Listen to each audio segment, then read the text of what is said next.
Einen wunderschönen Nachmittag, 20. April, eigentlich kein rühmliches Datum. Dennoch herzlich willkommen zur Aufzeichnung oder auch für einige live zum April-Denkanstoß, das aktuelle Weltgeschehen mit Peter Denk. Und den begrüße ich jetzt mal neben euch natürlich in Frankfurter Umgebung hier in Manhattan. Servus Peter.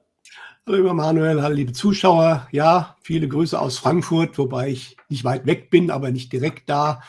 Aber ich denke, jetzt passt es mal ganz gut, wieder so ein Bild zu zeigen, weil wir reden heute viel über Themen, Politik und Finanzen und alles Mögliche. Und von daher passt das, glaube ich, als Hintergrund, weil wir haben ja hier sozusagen den Hotspot gewisser Kreise. Das ist absolut richtig. Würde ich sagen, gehen wir mal kurz die Themen wie in gewohnter Manier durch. Wir beginnen mit dem C Deutschland versus andere Länder, beispielsweise auch die USA, wo ja 22 Bundesstaaten ohne Maßnahmen agieren und da eigentlich relativ gute Zahlen haben. Die Impfung, ein großes Thema, das uns nach wie vor beschäftigt. Das zweite Ermächtigungsgesetz in Deutschland und die Kanzlerfrage, die uns auch bald in Österreich eventuell ereilen könnte. Lieferkettenkatastrophen, da werde ich dann etwas zur Evergiven sagen. Militärische Bewegungen in der Ukraine, Biden, Notstand, Russland, ist das alles nur Show oder was steckt wirklich dahinter? Dann werde ich etwas zu Österreich sagen, denn der Sumpf wird hier immer sichtbarer und teilweise auch ausgehoben. Stichwort Wirecard, Ibiza-Affäre, die ganze Kurz-Buberl-Mafia. Es gibt auch immer mehr Rücktritte, wie aktuell unseren Gesundheitsminister Angstschober, der allerdings jetzt durch einen Impf-Hardliner abgelöst wurde. Und dann schweifen wir natürlich über den großen Teich in die USA zur Biden-Show und auch die Posse rund um den George Floyd-Prozess. Dann natürlich Neues aus dem Weltraum. Es gibt UFO-Videos von der Navy und etwas zur Mars-Mission. Und die Russen feiern ihr Jubiläum, 50 Jahre Juri Gagarin. Und auch Russland hat angekündigt, jetzt eine Mond- als auch Mars-Mission zu starten. Und um die Sendung abzurunden, wie gewohnt, gibt's einen kurzen Ausblick. Dann würde ich sagen, lieber Peter, lass uns gleich mal starten mit dem ersten Thema. Diese ganze Covid-Verordnungen versus andere Länder. Beginnen mal in Deutschland. Wie ist da bei euch die Lage? Naja gut, wie soll ich sagen, hoffnungslos, aber nicht ernst, könnte man sagen. Also wir haben ja seit November Lockdown. Umso frecher ist es, wenn jetzt irgendwelche Politiker einen Lockdown fordern. Da frage ich mich immer gleich, ja, was hatten wir denn die ganze Zeit? Also das können ja mal die Wirte und die Einzelhändler fragen oder die Musiker, die eigentlich ein Jahr lang schon Lockdown haben.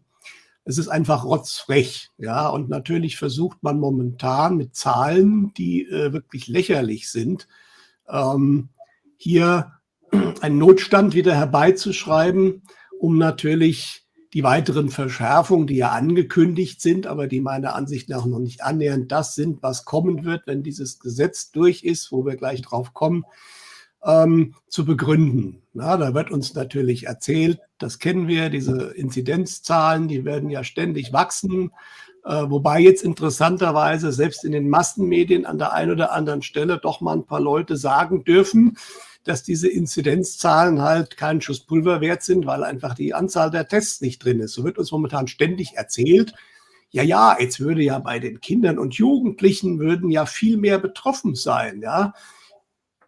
Die sind genauso eigentlich viel weniger betroffen wie vorher. Die Anzahl der Tests ist explodiert. Jede Schule testet jetzt jede Woche zigmal alle möglichen Kinder, ja. Also die Zahl der Tests ist explodiert.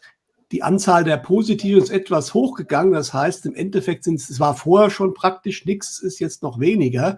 Aber erklärt wird uns natürlich hier, das ist ja alles ganz schrecklich und das steigt und steigt und steigt. Ja, das ist die Anzahl der Tests. Und dann kriegen wir ja momentan ständig erzählt, jeden zweiten Tag ist irgendein ein Klinikchef, ein Professor sowieso, ist im Fernsehen, der uns erklärt, dass die Intensivstationen ja ganz furchtbar voll werden würden. Also sie sind es noch gar nicht, ja. Und deswegen müsste ja unbedingt was getan werden. Da kann ich immer nur auf das Intensivregister verweisen, aber ich weiß, das wollen die Leute auch nicht hören, obwohl das absolut unbestechliche Zahlen sind. Und da kann man reinschauen. Und wenn man da reinschaut, und es gibt in YouTube interessante Leute, die das sehr ausführlich gemacht haben, da stellt man sehr interessante Sachen fest. Also einmal sieht man ganz klar, dass deutschlandweit seit Januar nochmal 3000 Intensivbetten abgebaut wurden. Ja, vom September bis Ende des Jahres waren es schon mal 3000. Also es werden ständig Betten massiv abgebaut. Ja. Interessant ist auch, dass die Anzahl der Leute, die sozusagen auf der Intensivstation liegen, überhaupt nicht ansteigt. Teilweise fällt sie sogar. Ja. Trotzdem, das wurde in den Medien ja berichtet, die Auslastung, die würde ja so schlimm ansteigen. Das ist erstmal nicht gelogen, ja, weil die Auslastung ist tatsächlich angestiegen. Aber wenn ich die Auslastung ansteigen lasse, dann gibt es zwei Möglichkeiten. Ich habe mehr Patienten oder ich habe weniger Betten. Und da kommen wir wieder zurück auf die 3000 Betten, die es weniger sind. Da wird ja immer auch gesagt, na ja, die Pflegekräfte fehlen. Ja, das stimmt auch. Da hat man aber auch nichts getan, eher das Gegenteil, dass das mehr werden. Aber da ist noch ein ganz anderer Faktor, den kannte ich auch nicht, aber den hat einer sehr schön aufgedeckt. Und dann kann man bei den Grafiken von den Intensivregistern, von vielen Kliniken kann man das sehr, sehr schön sehen. Was viele nicht wissen, dass im Ende November letzten Jahres ein Gesetz in Deutschland verabschiedet wurde, dass Kliniken weitere Zuschüsse bekommen für ihre Intensivstationen, wenn die Auslastung über 75% liegt. Und wie durch ein Wunder sind auf einmal die Auslastungszahlen danach bei vielen, vielen, vielen Kliniken hochgeschossen. Ja, aber eben genau, und das kann man eben an dem Register sehr schön sehen, teilweise sind die Patienten weniger als im Sommer. Aber man hat natürlich die Betten reduziert. Ja, dass immer schön die Auslastung möglichst über diesen 75% ist, weil dann kriege ich Geld. Ja, und das wird uns momentan verkauft. Da kriegen wir noch gar nicht davon, wer da eigentlich liegt. Ja, also es ist ja genau dasselbe. Wie wird eigentlich gezählt, liegt da einer mit Corona, mit oder wegen Corona? Ja, also bei den Toten wissen wir es, das wird ja auch verheimlicht. Wir hatten ja wieder eine riesen Gedenkveranstaltung für die 80.000 Corona-Toten. Das war eine DDR-Veranstaltung, eine Showgeschichte, ja, weil einfach an Corona nur sehr wenige, es sind welche gestorben, aber im Verhältnis zu anderen Menschen, die gestorben sind, und das ist ja auch ein Schlag ins Gesicht von den Opfern, die an Krebs und an Herzinfarkt und was nicht alles gestorben sind, die zählen nicht, ja. Aber auch bei der Intensivstation muss man sich fragen, wenn einer positiv getestet wurde irgendwann mal, ist er dann auf einmal wegen Corona auf der Intensivstation, auch wenn er wegen einem Herzinfarkt da liegt. Aber wie gesagt, das sind eigentlich Haarspaltereien, weil die Gesamtzahlen ganz klar aussagen, da ist sehr, sehr wenig. Ja? Und es stirbt auch kaum jemand momentan an Corona. Es sterben momentan aber relativ viele Leute oder sind gestorben nach der Impfung in diversen Heimen. Das kann man wiederum an den RKI-Zahlen sehen. Man muss es sich halt nur anschauen und nicht hören, was der Herr Dr. Wieler sagt. Ja, weil die RKI-Zahlen sind schon stimmig. Und dann sieht man, dass in über 30 Landkreisen im Januar, seit die Impfungen losgegangen sind, sich die Todeszahlen vervier- oder sogar versechsfacht haben nach den Impfungen. Ja, kommen wir zum Thema Impfung noch dazu. Also mit den Zahlen wird momentan reine Politik gemacht. Sie werden so gedreht, um genau eben jetzt unseren noch längeren Lockdown, man redet jetzt schon von Ende Juni, durchsetzen zu können. Nicht? Das ist die Situation in Deutschland und es verwundert mich nicht, dass es in Deutschland momentan den längsten Lockdown in allen Ländern gibt. So, wir haben ja, wie gesagt, seit November einen durchgehenden. Wird ja immer alle 2 Wochen, immer nur und nochmal 2 Wochen und nochmal, oder alle nochmal 3 Wochen müssen wir noch durchhalten. Wir machen es noch ein bisschen schärfer, dann war mal ein bisschen, dann konnte man mal einen Klick und Meet machen. Das heißt, man konnte anrufen und dann in den Laden gehen, wenn man einen Termin hatte. Das hat die Händler auch nicht gerettet. Ne? Und jetzt kommen sie natürlich mit der Testgeschichte, dass sie alles irgendwie von Tests abhängig machen wollen. Wobei in Berlin wird das ja schon ausprobiert. Da muss man, um in den Biergarten zu gehen, 3 Apps auf dem Handy haben und einen negativen Test. Dann darf ich in den Biergarten rein.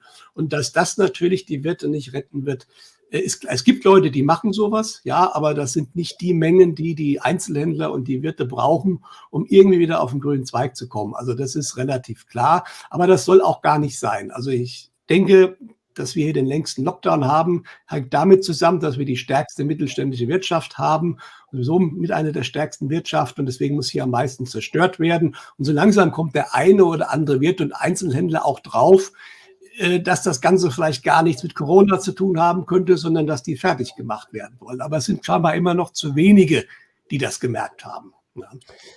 Leider. Ich bin ja regelmäßig auf den Demonstrationen in Wien und wir werden immer weniger statt mehr. Gut, bei der letzten Demo spielte mit rein, dass es der wirklich allererste, wirklich frühlingshafte, schöne Tag seit über einem halben Jahr war. Da war es irgendwie nachvollziehbar, dass viele keine Lust auf Verwaltungsstrafen oder Stress hatten, sondern halt lieber mit ihrer Familie oder Hunden oder ihren Liebsten halt dann irgendwo in der Natur spazieren waren.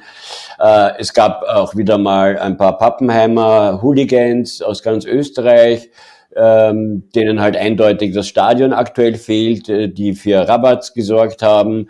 Die Polizei hat sich eigentlich sehr besonnen verhalten. Natürlich gab es punktuell Situationen, die nicht verhältnismäßig waren. Das haben wir überall. Darum bewundere ich ja den Polizisten, der da in Deutschland jetzt so nach vorne geprescht ist, aus Stuttgart, der ja meinte, er kann das nicht. Der Einsatzleiter, er sah keine Veranlassung, da irgendwie härter vorzugehen. Hut ab. Wir hatten auch so einen Einsatzleiter und den hat man uns dann mit 16. März abgezogen, weil er unserem Innenminister zu soft war. Ja. Also ich erwarte das auch bei dem in Stuttgart. Ja, weil es ist momentan eigentlich immer so, sobald jemand nicht dem offiziellen Narrativ folgt, das offizielle Narrativ auch von unserer Justizministerin Lambrecht und so weiter, ist ganz klar, man muss gegen diese Demonstrationen mit aller Härte vorgehen. Das sind sozusagen Schwerverbrecher, das klingt da wirklich durch, ja. Leute, die ihre demokratischen Rechte wahrnehmen, werden sozusagen wie Schwerverbrecher angesehen, ja. Und wenn dann irgendein Einsatzleiter oder wie wir jetzt auch gesehen haben, der Richter in Weimar, wenn also ein Urteil gesprochen wird, was gewissen Herrschaften nicht passt, dann kriegen diese Menschen sofort massivste Probleme. Der Richter ist angezeigt worden wegen Rechtsbeugung, muss man mal sehen, was rauskommt. Aber wir haben noch mehr Gerichte, also der hat ja wirklich ein tolles Urteil gefällt, der hat wirklich die Leviten gelesen, das konnten die natürlich gar nicht stehen lassen. Es gibt momentan aber sehr viele Urteile, die so Sachen kippen, irgendwelche Verordnungen, aber damit soll jetzt ja aufgeräumt werden, kommen wir gleich dazu. Aber eins ist klar, also man versucht momentan wirklich jeden, der Verfassungsschutz soll jetzt die Querdenker beobachten und. Also jeden, der sozusagen sein demokratisches Recht auf eine andere Meinung, das reicht ja schon, und die auch ausdrücken will, mit demokratisch legitimierten Demonstrationen, friedlichen, wird sofort zum Verbrecher stigmatisiert. Und in den Medien sowohl, das ist halt auch, die Satiriker machen ihre Witzchen, als wären das alles Idioten, ne, oder wirklich gefährliche Leute, die Politiker sagen das. Ja gut, ich meine, wir sind auf der Autobahn in die Diktatur. Das Schlimme ist gar nicht, dass sie das probieren und dass sie das machen wollen, das wissen wir lange. Das Schlimme ist aber, und das merke ich auch, dass so viele Menschen das nicht wahrhaben wollen, immer noch. Ja, also es gibt Menschen, das sind auch schon sehr, sehr viele, die das merken, die auch was dagegen tun. Also es teilt sich auf, aber es gibt auch wirklich noch viele, und ich kenne auch solche Menschen, die einfach das komplett ignorieren und sagen, das stimmt doch alles gar nicht, es ist doch alles wunderbar, ja. Wenn ich Ihnen dann erzähle, das vielleicht auch als Hinweis, weil auch einige geschrieben haben, warum kommt denn auf deinem YouTube-Kanal nichts? Naja, weil ich Strikes habe, und wenn ich noch ein Video mache, das gelöscht wird, ist der Kanal weg. Also kann ich das erstmal nicht tun. Da mutmaßen dann schon wieder welche, ich würde mich ja nicht mehr trauen. Leute, es gibt eine Suchfunktion, ich bin auf anderen Kanälen, ich bin auf anderen Plattformen und ich komme auch wieder auf YouTube, weil der eine Strike ist ab morgen weg. Aber das, wie gesagt, es wird zensiert, da kommen wir auch noch drauf, dass die Schwarte kracht. Das sind alles Dinge, die kennen wir alle aus der Diktatur. Aber die meisten Menschen, die das nicht glauben wollen, die kriegen das gar nicht mit. Ja. Na, was mich so verwundert und mittlerweile auch ein wenig ärgert, muss ich zugeben, du weißt ja, oder die meisten unserer Zuschauer wissen, ich musste ja nach dem Wohnungsbrand auch einen neuen YouTube-Kanal zulegen. Der hatte jetzt auch innerhalb kürzester Zeit 2 Strikes. So musste ich jetzt einen Kanal 2 gründen, der hat jetzt gerade mal so 200 Abonnenten. Was ich nicht verstehe, es sind so viele, die sich als aufgewacht bezeichnen. Ich meine, wir beide und viele, viele andere sind ja schon seit über 10 Jahren in diesem Geschäft, sage ich jetzt mal, ja, oder in dieser alternativen Medienlandschaft tätig. und wissen um die Pläne und haben immer wieder, seit langem betreiben wir diese Aufklärungsarbeit mit vielen, vielen anderen Kollegen. Und was ich da nicht verstehe, ist, dass die sogenannten aufgewachten Zuschauerinnen und Zuschauer es nicht schaffen, einer Plattform wie Google, YouTube dann auch mal den Rücken zu kehren. Also es schaffen schon einige, aber es ist Ja, genauso, die Bequemlichkeit ist häufig auch noch da. Ja, das ist genau der Punkt. Und ich habe es ja auch geschrieben und das stimmt auch. Natürlich, OkiTalk, das kann gar nicht so performant und gut sein wie YouTube. Bei YouTube sind die Geheimdienstgelder hinten dran. Und ich bin IT-Mann, ich weiß, was für Infrastrukturen, für Videoserver und was für Bandbreiten bereitgestellt werden müssen, dass das für große Anzahlen von Menschen läuft. Und wenn es dann bei OkiTalk mal hängt, und da gibt es dann ja auch einen Trick, man kann dann mal ein bisschen in den Regler nach vor machen und wieder zurück, dann lädt er ein bisschen nach, dann hängt es auch nicht mehr. Da wird aber gleich gesagt, das kann ich nicht nutzen, das ist Mist, dann gucke ich es nicht mehr. Ja? Und das sind natürlich so Ansprüche, die die Leute haben, die passen nicht. Also da muss man auch ein bisschen auf dem Teppich bleiben. Es ist mit absolut zu bewundern und zu loben, dass man versucht, solche alternativen Plattformen, die ja auch kein Geld kosten, das muss man auch mal ganz deutlich sagen, die aber sehr wohl den Betreiber Geld kosten, weil Bandbreite und Server gibt es nicht für umsonst. Ja? Damit viel meistens individuellem Einsatz und Enthusiasmus dann auf die Beine gestellt werden und dann wird gemeckert, dass es halt nicht so toll läuft wie YouTube. Ja? Und das ist genauso wie bei Google. Ich habe gerade gestern wieder festgestellt, weil ich aus Versehen wieder auf Google gerutscht bin bei einer Suche. Wenn man bei Google ein bestimmtes kritisches Thema sucht, dann kriegt man primär Spiegel, Wikipedia, also die offiziellen Quellen zu dem Thema, auch wenn es eigentlich ein alternatives Thema ist. Ne? Wenn man auf alternative Suchmaschinen wie DuckDuckGo geht oder andere, Startpage oder und so weiter, dann kriegst du auf einmal eine ganz andere Zusammenstellung. Da findest du eher die Sachen, die du gesucht hast. Ja? Aber das raffen die Leute nicht, viele nicht, ja, dass das ist auch das Gemeine, dass es so ein bisschen subtil ist und man merkt es nur, wenn man dem wirklich nachgeht. Ja. Ja, aber ich denke, da wird sich auch noch einiges ändern. Jetzt, wir sind ja wirklich in der Endzeit. Anders kann man das ja gar nicht mehr definieren. Also wenn das jetzt nicht Endzeit ist, was sämtliche Schriften, sei es vom Judentum, der Koran oder auch das Christentum, in ihrer Bibel schreiben, was ist dann die Endzeit? Ja? Also die Pläne sind da, die Pläne sind seit langem da, sie sind auch nachweislich da. Wir hatten über die Canada Papers gesprochen. Ich habe mir jetzt das Rockefeller Lockstep angeschaut. Da ist zwar letztes Jahr im Juli, hat der Traugott Ichot primär eine Liste verbreitet, die ist erstmal nicht nachweislich von 2010, aber allein, dass die im Juli letzten Jahres schon da war, zeigt schon, dass da einiges Wahrheit drin ist. Doch. Das Dokument von 2010, da steht auch schon viel drin, was einem sehr bekannt vorkommt jetzt. Ja? Genau. Das ist von der Johns Hopkins University in 2017 ein Planspiel, wo sehr genau drin steht, was Sache ist. Ja?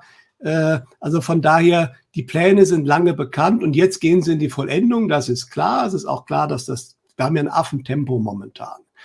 Und viele Leute, da kommen wir am Schluss, denke ich, auch nochmal drauf, wie ich ein paar Worte sagen, ich merke das. Also viele sind momentan auch wirklich fast schon am Verzweifeln im aufgewachten Bereich. Ja? Weil momentan natürlich gerade hier in Deutschland und zu diversen Ländern drumherum natürlich dieser Plan scheinbar offensichtlich gnadenlos durchgezogen wird, ohne dass irgendwas da noch passieren kann. Ja? Wenn diese Leute, diese Menschen dann auch noch in der Umgebung viele Gläubige haben, dann ist das schon recht heftig. Das kann ich absolut nachvollziehen. Aber um mal ein bisschen die Sache wieder zu entspannen, und das versuche ich auch immer zu schreiben, es war eine neue Weltordnung. Und das Ganze funktioniert am Ende nur, wenn es wirklich praktisch in der ganzen Welt passiert. Aber genau das ist nicht mehr der Fall.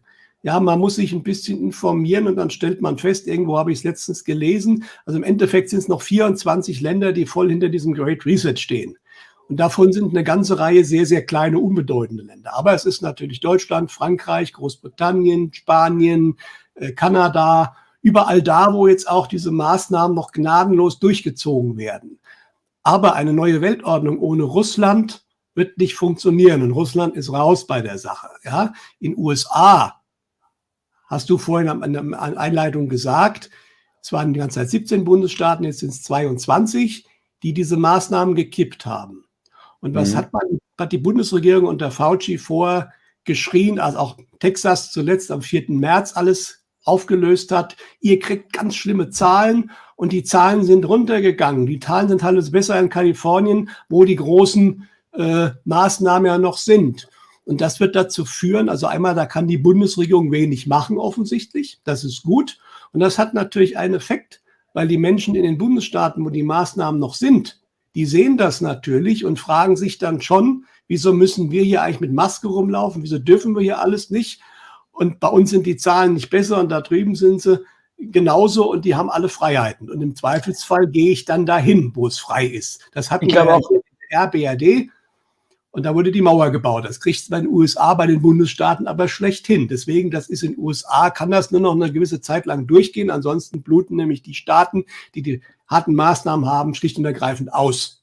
Deswegen kann das da nur noch nicht mehr lange gehen. Und dann ist die USA, zumindest teilweise, da ist diese Impfgeschichte noch nicht vom Tisch. Aber diese Lockdown-Geschichte ist in den USA sehr bald. Man munkelt jetzt am 4. Juli, sollen alle da aufhören. Vielleicht geht es auch schneller, aber das ist eine zwangsläufige Sache. Das heißt, diese Geschichte läuft sich gerade tot. Und dann wird es natürlich auch hier interessant, auch hier, ich meine, man muss ja mal in die Schweiz gucken, was passiert, man muss nach Osteuropa gucken, was passiert. Da ist ja auch viel auf, beziehungsweise die Leute interessiert das dann nicht mehr in Osteuropa, was die Regierung meint. Die machen einfach auch in Italien. Die Leute sind deutlich cooler mittlerweile, obwohl die Regierung da auch noch versucht, das irgendwie alles durchzusetzen. Ja. Und dann wird es natürlich interessant, wie lange kann man das hier noch durchhalten, wenn rundherum es überall funktioniert und nur hier soll sozusagen die Welt zusammenbrechen. Aber wie gesagt, wenn die Leute natürlich nur Massenmedien sehen, kriegen sie das nicht mit. Das ist sicherlich das Hauptproblem von denjenigen, die nicht aufwachen wollen momentan hier. Ja, was ich erlebe, ist, dass dieser Maskenwahnsinn, also bei uns in Wien zumindest, ein wenig nachgelassen hat. Also es ist wesentlich lockerer. Du wirst in Supermärkten, selbst bei der Rewe-Gruppe, gar nicht mehr gefragt, ob du im Besitz eines Attestes bist, sondern so quasi, ja, sie haben ja eh eines, oder? Also so quasi, passt schon, ne? Sie werden eh eins haben. Und du musst es auch gar nicht mehr zeigen. Also du hast eigentlich kaum noch jetzt, abgesehen davon, dass wir halt auch noch Lockdown in Ostösterreich haben, aber die Dinge, die offen haben, also sprich Supermärkte, Bäckereien etc., da kannst du öffentliche Verkehrsmittel ohne Maske fahren und hast eigentlich dich bewegen und hast keine Probleme. Einmal in der Woche erwische ich persönlich halt eher dann mal so einen privaten Menschen, der meint, er muss mich jetzt belehren oder hat halt Angst, muss man auch akzeptieren, dass es ein paar gibt, die halt so indoktriniert und gehirngewaschen sind, dass sie wirklich davon ausgehen, dass hier ein Killer-Virus umhergeistert. Drum, ich verurteile jetzt auch nicht jene Menschen, die sich mit Maske sicherer fühlen, ja, oder die sich impfen lassen wollen. Ich bin für Selbstbestimmung, aber das sollte halt auch eben für beide Seiten gelten, ja. Also man sollte dann auch unsere Wünsche respektieren und akzeptieren, dass wir das eben nicht wollen, weil wir die Gefahr dahinter halt nicht so sehen, weil wir ja das nicht wollen, aus Ende. Aber dem schreitet man ja noch mit aller Vehemenz entgegen. Aber in Österreich tut sich gerade sehr viel. Lass mich da gleich mal überschweifen. Wir haben hier jetzt wieder Erdbeben gehabt, so leichte. Ich habe auch Informationen, dass einiges so militärisch sich tut, aber so hinter vorgehaltener Hand. Es ist auch irrsinnig viel Polizei unterwegs. Dann poppen jetzt nach und nach diese ganzen Korruptionsfälle in Österreich auf, rund um Kanzler Kurz, der auch wie in Bayern da so aus China, also nicht er höchstpersönlich, aber natürlich gute Freunde von ihm, Masken umetikiert haben, um die teurer zu verkaufen, Wirecard, jetzt ist das Ibiza-Video aufgetaucht, ich habe sogar eine Woche bevor jetzt ich hätte nicht gedacht, dass sie die Passage bringen, aber sie wurde jetzt auf Volume, das ist so ein bisschen so hippes Online-Magazin gebracht, eben diese Aussage, wo Heinz-Christian Strache diesen Vorsitz, sagen wir mal, mutmaßlichen Kindesmissbrauch von Christian Kern und die Drogenpartys, Exzesse von Kanzler Kurz thematisiert.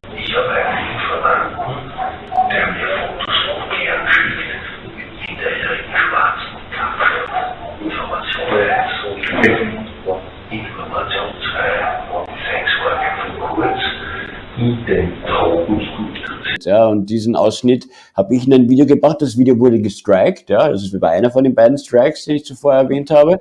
Aber das wurde jetzt auch gebracht. Das ist so ein 10, 15 Sekunden Schnipsel. Ja, und immer mehr, also in Österreich, da gibt's ja auch jetzt so, was man früher dieser FPÖ immer vorgeworfen hat, dieser Haider-Buberl-Partie, ist ja mittlerweile eine Kurzmafia, muss man das ja schon fast nennen. Ja, also Sebastian Kurz hat es ja wirklich geschafft, um sich herum, es hat überhaupt nichts mehr mit Schwarz, mit ÖVP, mit christlich-sozial zu tun, sondern das ist wirklich eine Art totaler Sittenverfall und Mafia.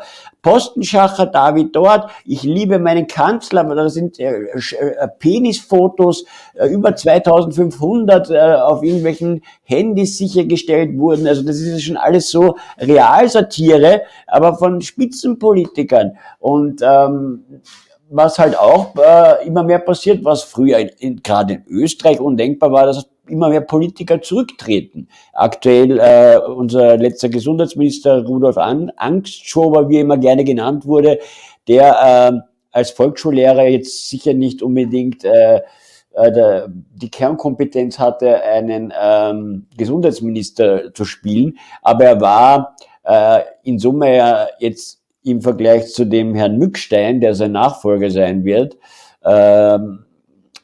doch eher ein Softer. Der Mückstein ist schon ein Hardliner und der will da jetzt halt voll Lockdown-Befürwortung und Impfen und Gemma und tralala. Also da kann sich noch einiges, können sich einige noch warm anziehen, aber ich glaube, so weit wird es nicht mehr kommen. Auch dieses lass uns gleich mal zur Impfung kommen. AstraZeneca wird ja überall schlecht geschrieben. Und ich kann mir nicht vorstellen, dass es nur bei AstraZeneca diese Thrombosen und Nebenwirkungen gibt, sondern ich orte ja, wenn man ja ein bisschen zurückblickt in der Historie, Pfizer wollte AstraZeneca ja vor 2, 3 Jahren schlucken, übernehmen. Und AstraZeneca hat ja damals sogar von einer feindlichen Übernahme gesprochen. Und ich glaube, dass es eine bewusste, auch über Agenturen, wie wir es ja kennen, gestreute, mit Medien in der Hand natürlich Aktion ist, um den Aktienkurs von AstraZeneca ins Bodenlose sinken zu lassen, um diesen Konzern dann noch vielleicht möglichst billig aufkaufen zu können. Das ist meine Verschwörungstheorie. Ja gut, bei so Sachen gibt es ja häufig mehrere Hintergründe. Ich bin mir auch noch nicht ganz sicher. Es gibt ja bei dieser ganzen Impfgeschichte sozusagen 2 Möglichkeiten. Auf der einen Seite natürlich kann man, also hier in Deutschland schleppt die Impferei ja immer noch ziemlich. Und diese AstraZeneca-Geschichte hat das natürlich noch viel mehr verschleppt. Da kann man natürlich sagen, das wurde gezielt gemacht. Ich mache etwas knapp, dass die Leute erst recht dahinterher rennen. Und das funktioniert teilweise auch, da komme ich gleich noch drauf. Auf der anderen Seite verlangsamt das aber den ganzen Impfprozess und das ist ein Riesenglück, weil ich denke, wir reden momentan hier über einen Zeitfaktor, weil irgendwann ist das vorbei. Ja? Und wenn dann halt bis dahin weniger geimpft worden sind, auch die vielleicht wollten, aber noch nicht durften, dann ist das ein Riesenglücksfall. Du hast natürlich völlig recht. Also wenn man sich die Zahlen vor allen Dingen in Israel und in Großbritannien anschaut, dann sieht man, dass es bei dem Pfizer-Impfstoff genauso und auch keinesfalls weniger diese Thrombosenfälle gibt. Ja, wobei diese Thrombosengeschichten sind ja nur ein kleiner Aspekt der Nebenwirkungen. Das Schlimmere kommt ja wahrscheinlich dann erst später noch. Aber das versucht man jetzt natürlich sehr stark auf diesen einen Impfstoff runterzubrechen, wobei der Johnson & Johnson, der kommt ja erstmal gar nicht, ja, weil es da auch schon Probleme gab. Deswegen hat die erstmal zurückgezogen. Und das ist aber eine gute Sache, weil im Endeffekt es fehlen einfach die Impfstoffe, um wirklich die Massen, die man gerne impfen möchte, in kürzerer Zeit impfen zu können. Da gibt es viele, die finden das ganz schrecklich, weil sie geimpft werden müssen, aber vielleicht werden sie irgendwann mal feststellen, dass das ein Riesenglück war. Ja, weil nämlich je länger die Zeit jetzt auch ins Land geht, desto mehr wird natürlich in Ländern, wo viel geimpft wird auch klarer, was das für Folgen hat. Ja, natürlich kommt das nicht in den Massenmedien, aber es ändert so ein bisschen durch, genau wie es bei AstraZeneca durchgearbeitet ist, dass da eben vor allen Dingen junge Frauen einfach sterben, Ja, das wurde runtergespielt. Also erstmal wurde ja auch behauptet, das hat ja, wie heißt es so schön, wird jetzt ja auch in den Heimen, wo ja auch immer wieder, nicht in allen Heimen, aber in bestimmten Heimen dann mal 20% bis 40% der Alten versterben nach der Impfung. Ja, das wird ja so immer, das ist ein zeitlicher, aber kein kausaler Zusammenhang, wird ja immer behauptet. Und so wurde das ja auch erstmal mit den Thrombosen, aber irgendwann konnte man das halt nicht mehr halten. Ja, und ich erinnere immer wieder dran, dass ein Professor Bhakti das im letzten Herbst schon gesagt hat, dass das eine Gefahr ist mit den Thrombosen. Und er hatte völlig recht. Ja, ähm, das ist deswegen so eine zweischneidige Sache. Aber ich merke halt auch, das hört man jetzt, ich habe jetzt gerade von einem Arzt aus Niedersachsen das gelesen, dann Doc Uli TV, der Arzt aus Urberach, der Hausarzt, der jeden Samstag immer seine halbe Stunde da die Sachen erzählt, der hat gesagt, dem rennen die Leute die Bude ein. Ja? Und er hat aber fast nichts anderes mehr zu tun als nur Thema Impfung. Und er hat auch gesagt, da sind wirklich auch Leute, die Ende letzten Jahres noch gesagt haben, ich lasse mich nicht impfen, das ist mir zu gefährlich. Aber die Karotte, die man hier hingehängt hat, das war in der Bild-Zeitung und das war der Spahn, die gesagt haben, wer geimpft ist, der wird wieder reisen dürfen, der wird vieles dürfen. Und das ist, was momentan viele Menschen wirklich, wo irgendein Schalter umgelegt wird, ich will mein altes Leben wieder zurück, ich will wieder in Urlaub fahren, ich will nach Malle, ich will das und dieses und jenes. Und ja, ich weiß, die wissen eigentlich, dass das nicht ganz ungefährlich ist, aber es ist mir jetzt egal, wird schon nichts passieren, aber ich will wieder auf mein normales Leben zurück. Und dieser Wunsch ist so stark, dass sie dann alles andere, die wissen das kann man denen sagen, das wird einfach weggeschoben, weil unbedingt das alte Leben wiederkommen muss. Und diese Karotte, die zieht ziemlich stark momentan bei einer Reihe von Leuten. Das merken die Arztpraxen, das merken auch viele Leute im Privatbereich, ja, wo Menschen unbedingt jetzt geimpft werden wollen. Ja. Es gibt aber auch andere, also ich habe jetzt gerade gelesen, in Berlin waren 1,6 Millionen Menschen, hätten geimpft werden dürfen, haben ein Impfangebot bekommen, wie das so schön heißt. Die Hälfte davon, 800.000, haben das aber noch nicht wahrgenommen. Man musste schon Impfstoffe wegschmeißen. Und das ist wieder ein ganz gutes Zeichen. Also es gibt beide. Es gibt die Leute, die jetzt unbedingt, und dann, wie hat es der eine so schön geschrieben, tumultartige Szenen am Tresen der Praxis. Ja, also da gibt es wirklich Leute, die ja sich fast prügeln, dass sie geimpft werden dürfen. Aber das ist genau dieser Hintergrund. Diese Leute haben gar nicht mehr Angst. Es gibt auch noch ein paar Leute, die wirklich Angst haben vor der Krankheit. Aber die Mehrzahl ist wohl wirklich auf dem Trichter, weil die auch nicht verstehen wollen, warum diese ganzen Lockdowns gemacht sind, dass die ganz andere Gründe haben. Die sind voll da drin, ich lasse mich impfen und dann ist die Welt wieder in Ordnung. Dass die Welt danach nicht wieder in Ordnung ist, das haben in vielen Altersheimen die Menschen da schon schmerzlich erleben müssen, weil die sind geimpft worden, aber an den Regeln für Besuch und für Rausgehen und so weiter hat sich nur wenig geändert bei vielen Heimen. Und da fragen sich auch, warum bin ich jetzt geimpft? Jetzt gibt es auf einmal ein Heim, wo auf einmal ein riesen Corona-Ausbruch ist, obwohl die alle geimpft sind. Da wundern sich die Experten wieder. Ne? Die wundern sich dann immer, wenn sowas passiert. Ja? Und es wird einfach behauptet, man ist da nicht mehr ansteckend, aber bis jetzt gibt es keine wirklich belastbaren Studien dazu. Eher das Gegenteil ist der Fall. Die Impfung schützt nicht davor, dass man nicht doch Leute anstecken kann. Was dann aber nichts anderes heißt, ihr müsst trotzdem Masken tragen und ihr müsst trotzdem Abstand halten. Momentan gibt es manche Politiker, die sagen, das fällt alles weg, aber es gibt auch schon genügend andere, die sagen, nee, das fällt ja nicht weg. Und da kann man auch nach Israel schauen.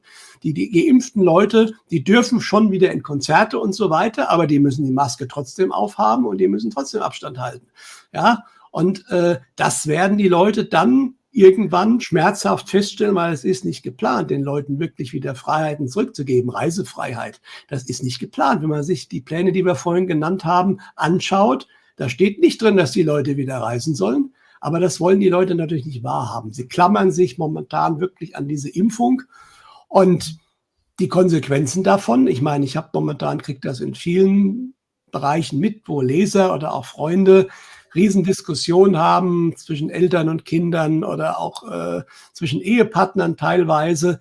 Und im Endeffekt muss man dann die Leute, die sich impfen lassen, genau wie du es vorhin gesagt hast, sie hören auch nicht zu. Sie hören nicht zu. Man kann ihnen alles erzählen, entweder werden sie sauer oder sie lassen es einfach abprallen. Ja? Sie holen das Bild nicht raus.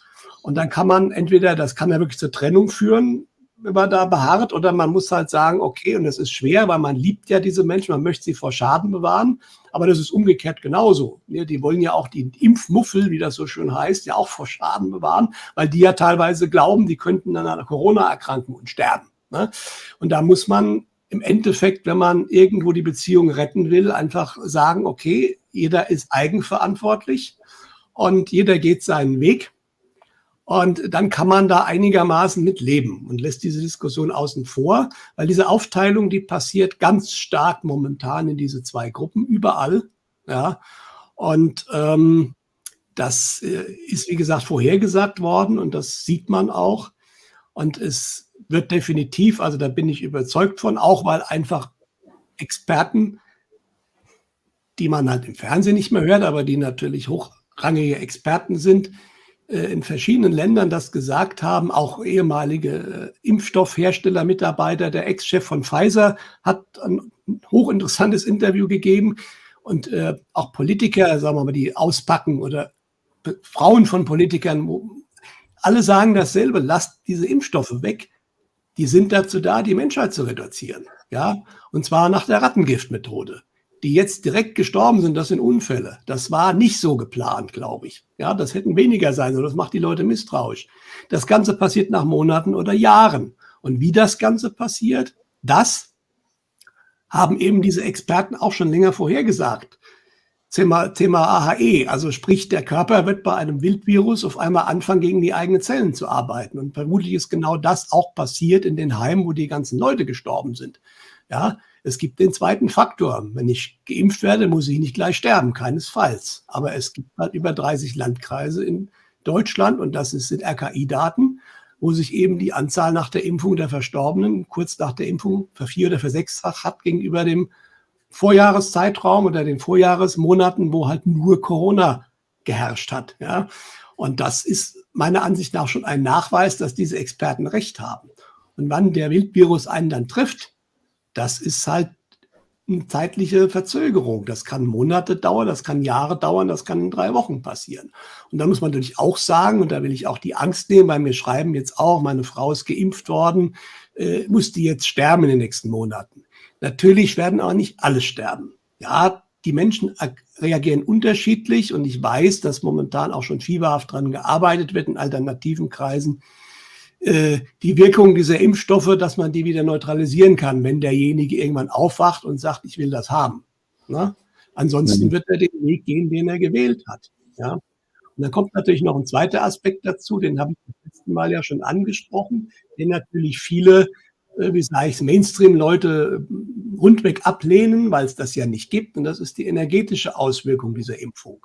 Ja, und da habe ich mittlerweile sehr, sehr viele Zuschriften bekommen von Heilpraktikern, von Menschen, die energetisch arbeiten, die das spüren können, die Geimpften mit diesen Impfstoffen, ich lasse mal momentan den Sputnik ein bisschen außen vor, bei dem ist das wohl ein bisschen anders, aber der ist ja auch völlig anders aufgebaut und ist, wie gesagt, nicht von einer Regierung gemacht, die dem tiefen Staat angehört. Ja. Aber bei allen anderen sind die sozusagen energetisch blockiert. Das heißt, die Menschen können dann nicht mehr ran und die heilen. Es gab schon Blindversuche, wo energetisch empfindsame Menschen, ohne dass sie es wussten, hatten sie 10 Geimpfte und 10 Ungeimpfte vor sich und haben die 10 Geimpften sofort rausgefunden. Ein Leser hat geschrieben, auch eine sehr spannende Sache, der wusste gar nichts damit anzufangen so richtig. Der hat 2 Katzen, ja, und die super lieb sind und die eine Katze, die auch den Opa super gemocht hat, nachdem der geimpft wurde und wiederkam, ist die völlig ausgerastet, die Katze. Und beim Mann, der geimpft war, auch, aber nur bei denen. Bei den normalen war die normal, ja, weil Tiere haben einen 6. Sinn für sowas. Es waren auch nicht beide Katzen, es war die eine primär, ja, aber das deutet alles auf dasselbe hin, dass es eben da massive energetische Veränderungen gibt und ich kriege sehr viele Zuschriften, dass sich auch nicht alle, aber doch Menschen auch vom Wesen her nach der Impfung ein wenig verändern. Ja, das wurde mir jetzt auch schon von einigen als Warnung mitgegeben. Aus meiner Familie muss sich leider jemand impfen lassen. Also die Person, der Mensch sieht das auch sehr kritisch. Also der ist bei Gott nicht dumm. Aber er sagt halt, bei ihm hängt es halt am Job. Ja, wenn er jetzt noch ein paar Konzerte spielen will, und nach Deutschland reisen möchte, dann braucht er diese beschissene Impfung. Und er sagt halt, gut, jetzt ist er 64, dann wird er halt nur nach 68. Ja, ich meine, das klingt jetzt hart, aber der ist sich vollkommen bewusst, was das für ihn bedeuten wird. Ja. Mir wurde eben auch von Menschen, mit denen ich mich darüber unterhalten habe, gesagt, dass es eben das Wesen mittel- bis langfristig verändern soll. Also ich brauche mich dann, im Extremfall könnte das so ausarten, dass die wie so überspitzt formuliert Zombies auf einmal gegen einen wenden und Aktionen schieben, wo du dir denkst, Hilfe, ja, da musst du jetzt in die Selbstverteidigung überschreiten. Und das ist ja nicht mit der einen Impfung getan. Denn wir wissen ja, jetzt werden sie uns im Sommer natürlich, du hast Malle angesprochen, damit die paar nach Malle noch ein letztes Mal auf diese Inselreise dürfen. Das werden sie natürlich noch verwirklichen oder einigen ermöglichen. Aber dann kommt ja schon die nächste Mutation und nächste Mutation mit diesem Schmäh. Also dieser Impfstoff, ja, und jetzt wird dieses Video wahrscheinlich wieder weggeballert werden, weil es als medizinische Desinformation gelten wird oder eingestuft werden könnte. Aber diese Mutationen, das ist ja so ein perfider Trick. Wir haben uns ja über alles Mögliche vor Jahren die Köpfe zerbrochen, wie sie uns in diese NWO treiben werden könnten. Aber so perfide mit einem Fake-Virus, sage ich jetzt mal ganz frech. Also das ist schon allererste Sahne. Gratulation an die Herrschaften, die sich so was überlegt haben. Ja, klar. Ich habe übrigens eine interessante Serie jetzt mir angeschaut, da bin ich noch dabei. Die erste Staffel, die ist auf Amazon Prime gelaufen, da ist sie jetzt entfernt worden. Und zwar ist das die Serie Utopia. Die kommt aus dem Jahr 2013. Und eine dritte Staffel gab es dann nicht mehr. Und also schon in der ersten Staffel kommen einem, wenn man jetzt sieht, was letztes Jahr und dieses Jahr passiert, kommen einem viele Sachen extrem bekannt vor. Muss man vorsichtig zu sagen. Ja. Also von daher, ja, im Endeffekt haben sie es uns immer gesagt und gezeigt, auch durch, wie gesagt, viele Papiere. Und es ist natürlich auch so, das ist mir auch klar geworden, für viele Menschen ist natürlich im Westen eigentlich nur noch die Gesundheit der Unsicherheitsfaktor. Ja, weil bei vielem anderen ist man irgendwie abgesichert mit Versicherungen und so. Es gibt natürlich auch Menschen, denen geht es finanziell nicht so gut, aber im Endeffekt irgendwie geht es dann doch immer. Ja, verhungern muss hier keiner. Aber die Gesundheit ist der Faktor, der noch, wie gesagt, nicht planbar ist irgendwie. Ne? Und da hat man ja genügend auch Beispiele im direkten Bekanntenkreis, wo jemand dann plötzlich Krebs kriegt und plötzlich Herzinfarkt kriegt und verstirbt oder zumindest sehr schwer krank ist. Und das ist die große Gefahr und die spielt man natürlich gnadenlos, ne? Weil man natürlich auch so suggeriert, also eigentlich kann dir ja gar nichts mehr passieren, es wird für alles gesorgt, nur noch die Gesundheit und jetzt sehen wir dazu, dass dir da auch nichts mehr passiert, zumindest bei Corona. Und das ist das, wo viele Menschen dann draufspringen und sagen, ja, ich will da keine Angst mehr haben vor, plus halt eben, wie gesagt, die Karotte mit dem normalen Leben. Man hat jetzt die Leute mürbe gemacht und jetzt sollen sie eigentlich danach schreien, wieder normal leben zu können. Das ist das typische Problem, Reaktion, Lösung. Dasselbe werden wir kriegen, haben wir schon drüber gesprochen. Dann, wenn der Wirtschaftscrash, also wenn der offensichtlich wird, wenn viele Menschen den Arbeitsplatz verloren haben, die momentan noch meinen, sie hätten einen, aber letztendlich vom Kurzarbeitergeld leben, plus denen, die schon ihren Platz los sind, plus denen, die pleite gegangen sind, die werden dann schreien nach staatlichem Geld. Ja, und das werden sie kriegen in Form eines Bürgergelds oder bedingungslosen Grundeinkommens. Ne? Das ist der nächste Schritt. Und das steht in den Papieren auch schon drin. Das hat der Schwab so gesagt. Man kann es nachlesen im Endeffekt. Es ist keine Verschwörungstheorie, die man irgendwo gehört hat, sondern es wird einem teilweise ganz offen gesagt. Es steht in offiziellen Papieren drin, die man runterladen kann von den offiziellen Organisationen. Aber klar, das wollen die Leute, die es nicht wissen wollen, natürlich auch nicht hören und die gucken sich sowas auch gar nicht an, weil da wird das Weltbild sozusagen angekratzt. Aber das ist der nächste Schritt und da tut man gerade sehr viel dafür. Wir kommen gleich zum Thema Lieferketten, dass das jetzt auch passiert und zwar sehr, sehr zeitnah. Aber bevor wir zu den Lieferketten kommen, möchte ich noch ganz schnell zur etwaigen Kanzlerfrage bei euch in Deutschland kommen. Laschet versus Söder. Jetzt habe ich wieder vernommen, dass der Laschet einen leichten Aufwind hätte. Wie beurteilst du diese Show? Also es ist auf jeden Fall eine Show. Ich habe ja gesagt, das dauert so lange, bis dieses Ermächtigungsgesetz 2.0, also das neue Infektionsschutzgesetz, durch ist. Aber tatsächlich scheint die Show, Stand 20. April, also auch interessantes Datum, dass genau da der Kanzlerkandidat feststeht, wobei ich dem Laschet da jetzt nichts unterstellen will. Der Herr Laschet soll es ja werden. Also angeblich hat der Söder jetzt zurückgezogen. Also das ist jetzt der aktuelle Stand, 20. April, 17 Uhr.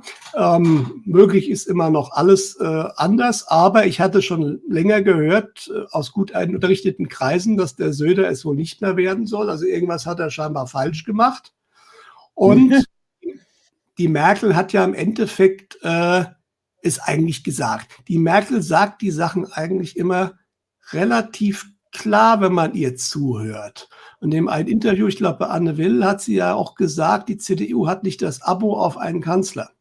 Und diese Aussage, die natürlich völlig richtig ist, aber das aus ihrem Mund so gesagt, war eigentlich die Aussage, es gibt keinen CDU-Kanzler. Und wenn jetzt Laschet natürlich der Kanzlerkandidat wird, der, wie gesagt, der Söder war ja sicherlich, also ist ein Kotzbrocken, ja. Aber der Söder hatte wenigstens eine Linie, die zwar vielen Leuten gestunken hat, aber der Söder, während der Laschet, der ist ja wie ein Fähnchen im Wind, ja. Und deswegen wird der Laschet durch seine Person, was jetzt ja auch die Umfrage, ob die stimmen, ist eine andere Frage, aber das wird durch die Medienkampagne ja ganz klar, man muss ja immer schauen, was verkaufen uns die Medien für eine Botschaft. Und die Medien verkaufen uns die Botschaft, der Laschet zieht keinen Hund in dem Ofen hervor. Ja? Und das deutet ganz stark zusammen mit der Aussage von der Frau Merkel darauf hin, dass wir einen grünen Kanzler, und jetzt wissen wir, es ist die Kanzlerin, werden soll. Wir hatten ja hier auch eine Dame, eine Andrea, ich müsste jetzt den Nachnamen nachschauen, weil die ist authentisch, die ist in Bayern, die hat mal gesagt, was sie gehört hat. Sie steht jetzt mit Namen und Bild dazu. Sie hat gesagt, die grüne Kanzlerschaft ist, sie hat noch Kanzler gesagt, aber es wird natürlich jetzt die Baerbock werden, ist beschlossen, die Grünen sollen die Mehrheit bekommen, die sollen sozusagen den weiteren Weg gehen nach der Wahl. Und es ist klar, was sie machen sollen. Also ich habe vorhin schon gesagt, die Grünen würden dann uns sozusagen, würden die nächste Karotte hinhängen mit dem Bürgergeld für die danach schreien. Ja? Und sie würden das natürlich koppeln an eine Ökodiktatur. Das ist eigentlich auch schon mit Ansage im Wahlprogramm drin. Ja? Und dann werden wir halt auch nicht mehr reisen dürfen, aber nicht, weil Corona so schlimm ist, sondern weil wir ja so viel CO2 erzeugen. Das ist mit Voransage. Ist auch interessant, dass viele Leute es auch nicht, liegt ganz offen da. Ich hoffe mal sehr, dass diese Wahl vielleicht gar nicht mehr stattfinden wird, aber das kommt halt ein bisschen drauf an, ob wir es noch brauchen oder nicht. Es wird keine 4 Jahre grüne Kanzlerschaft geben. Davon bin ich absolut überzeugt. Aber ähnlich wie mit der Biden-Geschichte in den USA, wenn die Deutschen es noch brauchen und innerlich wählen, dass sie das erleben wollen, dann werden sie es noch eine gewisse Zeit erleben. Wir werden sehen, bis dahin passiert noch einiges. Und was jetzt dazu auch natürlich beitragen wird, ist dieses Gesetz eben, also es gibt schon relativ viel Gemecker, also es ist schon einigen, die nicht ganz tief drin hängen, schon ziemlich unwohl dabei, ja. Nichtsdestotrotz soll es durchgehen. Ich bin mal gespannt. Morgen ist Bundestagsabstimmung. Es soll ja eine Zweidrittelmehrheit notwendig sein. Normalerweise, wenn die FDP dagegen komplett stimmt und die Linken und die AfD, gibt es keine Zweidrittelmehrheit. Aber wenn die FDP schon die ganze Zeit anfängt, von Verfassungsklagen zu reden, dann habe ich die starke Befürchtung, die stimmen doch erstmal zu, zumindest genügend, dass es reicht. Ja. Und der Hintergrund dieses Gesetzes ist natürlich einmal, den Föderalismus zu beenden. Das ist offensichtlich. Ja, die Länder sollen da nicht mehr reinreden dürfen. Aber viel wichtiger ist halt, dass halt die Judikative mehr oder weniger ausgeschaltet wird. Weil wir haben jetzt schon viele Verwaltungsgerichtsurteile. Ganz persönlich bin ich hier betroffen. Wir hatten jetzt auch schon Ausgangssperre, weil die Inzidenz ja über 100 war in unserem Kreis. Auch völlig ohne dieses Gesetz der Notbremse hat das unser Kreis gemacht. Und ein Gericht hat das letzten Donnerstag gekippt. Das heißt, wir haben jetzt keine Ausgangssperre mehr. Und das ist nicht nur bei uns passiert, das ist in vielen Bereichen passiert, in das Oberlandesverwaltungsgericht Lüneburg und auch Schule, also gegen Schulmaskenpflicht und Testpflicht wird geklagt und wird häufig Recht bekommen. Und das ist natürlich ein großer Dorn im Auge. Und wenn dieses Gesetz durch ist, dann sind diese ganzen Gerichte ausgeschaltet, weil dann haben wir ein Bundesgesetz und dann bleibt eigentlich nur noch übrig, beim Bundesverfassungsgericht dagegen zu klagen. Aber die Verfahren beim Bundesverfassungsgericht, das dauert lange, bis sich das mal damit beschäftigt. Und dann muss man gucken, wer der Chef vom Bundesverfassungsgericht ist. Er kann nicht alleine entscheiden, aber das ist ein alter Merkel-Spezi, das weiß man. Da ist dann auch noch sehr fraglich, was dabei rauskommt. Aber ich denke, erstmal ist das also so jetzt, wie es jetzt ist. Es wird was verhängt, die Leute klagen dagegen. Eine Woche später ist das Urteil da und es muss aufgehoben werden. Das ist dann vorbei. Das dauert dann mindestens mal Wochen, wenn nicht sogar Monate. Aber in Österreich hatten wir genau das. Also einerseits hatten wir im Oktober ein Urteil vom Verfassungsgerichtshof, der alle Covid-Verordnungen und Maßnahmen, die bis dato, also Oktober letzten Jahres vorgenommen wurden, für nichtig erklärt hatte. Woraufhin ja auch viele, die dann Einsprüche erhoben haben gegen etwaige Verwaltungsübertretungen, sprich Maskenpflicht, Abstand, tralala, Recht bekommen haben und diese Verfahren eingestellt wurden. Und jetzt hat ja das Verwaltungsgericht Wien, ein mutiger, couragierter Richter, auch ein Urteil gesprochen, wonach der Herr Nehammer bzw. die Polizei nicht einfach irgendwelche Demonstrationen aufgrund von Covid verbieten darf. Und dieser Verwaltungsrichter, der zwar eine gewisse Nähe zur FPÖ haben soll, aber immerhin, darum geht's mir nicht, das ist einfach ein Urteil, ich habe es mir mehrmals durchgelesen, das wirklich sehr, sehr gut argumentiert ist, wo er auch den PCR-Test, die Maskenpflicht und all das in Frage stellt, auch als Quellen die WHO mit einbezieht unter anderem, und der wurde medial zerrissen, ja, und dieses Urteil interessiert niemanden. Es wird einfach ignoriert, so wie in Belgien, ja. Ja, ja. Es werden Urteile gesprochen, aber es interessiert niemanden. Es wird halt weitergemacht, ja. Also es ist ja auch so, es ist natürlich in einem speziellen Gebiet, wo das Urteil gefällt wurde, oder auch für die bestimmten Menschen, die es dann Recht bekommen haben. Es ist häufig so, die müssen dann keine Masken mehr tragen, weil für alle anderen gilt das nicht, die müssten auch klagen. Und natürlich versucht die Politik auch, es zu verleugnen, irgendwie zu umgehen, teilweise schlimmer zu machen, wenn das Gericht sagt, wie zum Beispiel, irgendwo war das vor einigen Monaten, dass sozusagen, ich glaube, ich weiß gar nicht, das war, glaube ich, Mediamarkt oder das war irgendein Elektrohändler, hat geklagt, warum dürfen wir nicht aufhaben, aber die Baumärkte, das hat dann dazu geführt, dass die Baumärkte auch schließen mussten. Ja? Und von daher, also man versucht natürlich nicht diese Richterstimmen, es gibt halt in den Gerichten offensichtlich noch ehrenwerte Menschen, relativ viele, die nicht gekauft oder käuflich sind und die auch noch wirklich Recht sprechen. Wenn das zu heftig ist, bei uns in Weimar das Urteil, wird natürlich sofort gegen diese Richter vorgegangen. Der hat eine Anzeige wegen Rechtsbeugung, lauter so Geschichten. Das ist unglaublich, was da passiert. Man hat keinen Respekt mehr. Sobald das nicht nach dem eigenen Gusto ist, wird sofort persönlich werden diese Menschen angegangen. Ja? Und es ist meiner Ansicht nach, deswegen werden wir auch nicht aus dieser Situation rauskommen durch große Klagen. Das ist ein Irrtum. Das wird nicht passieren. Was man nach wie vor machen sollte, wenn man ein Bußgeld hat, dagegen Einspruch einlegen, da hat man auch gute Chancen. Und außerdem ist da auch wichtig, die Anzahl der Klagen führt häufig dazu, dass das einfach zum Nimmerleinstag verschoben wird. Ja? Aber so im Großen wird jetzt, wie gesagt, auch in Deutschland vermutlich die Möglichkeit genommen werden. Aber da erwarte ich auch nicht, dass man damit irgendwo durchkommen wird, genau wie auch der Europäische Gerichtshof für Menschenrechte jetzt sozusagen Zwangsimpfung mehr oder weniger für rechtens erklärt hat. Wenn man schaut, wer den Laden bezahlt, da ist der George Soros und wer der Herr Gates mit seiner Stiftung wieder ganz vorne dabei. Das ist nachweislich, das wird nachgewiesen. Wenn diese Gelder da fließen, dann braucht man sich nicht zu wundern. Deswegen diese Idee, dass gerichtlich da muss noch mehr passieren. Also das wird so nicht funktionieren. Ich denke, es wird mehr passieren. Und jetzt muss man halt mal abwarten hier in Deutschland, wie gesagt, was mit diesem Gesetz ist. Ich gehe eigentlich auch davon aus, Stand jetzt wissen wir es nicht, wie es laufen wird. Die Pläne sagen, es soll durchgehen. Das ist auch das, was ich erwarten würde.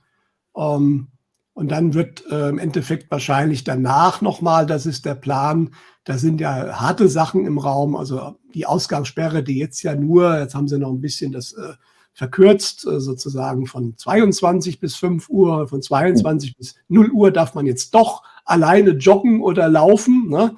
Weil ab 12:05 Uhr wird zurückgeschossen, da kommt der Coronavirus dann ganz stark. Es ist, wie gesagt, von der Logik her ist es absolut absurd, was passiert. Es haben ja sehr viele sich gegen diese Ausgangssperre ausgesprochen, weil die völlig unverhältnismäßig ist. Aber das interessiert hier auch keinen. Also die Regierung macht einfach durch. Selbst der wissenschaftliche Beirat des Bundestages hat ganz klar gesagt, das könnt ihr so nicht machen. Es wird einfach alles ignoriert. Aber da sieht man halt auch deutlich, diese Herrschaften müssen einem Plan folgen. Da gibt es kein Abwägen, kein gar nichts. Das wird durchgezogen, wenn es irgendwie geht. Nur wenn die öffentliche Meinung zu stark dagegen ist, dann ziehen sie wieder ein bisschen zurück und versuchen es über eine andere Schiene. Ja. Deswegen werden wir sehen, ob sie es komplett durchbekommen oder ob sie es erst noch mal wieder stückchenweise zurückziehen müssen, werden wir sehen. Aber der Plan ist natürlich völlig klar. Es ist nur die Frage, wie lange machen es die Menschen noch in genügender Anzahl mit, weil dann ist es ganz schnell vorbei. Und das sehen wir in anderen Ländern. Ja, dass also in dem Moment, wo genügend Leute einfach zivil ungehorsam sind, dann haben die keine Chance mehr. Ja. Sehr viel wird natürlich im Kopf und mit der Angst gemacht. Ja, wie gesagt, in Österreich passiert sehr, sehr viel jetzt so verdeckt.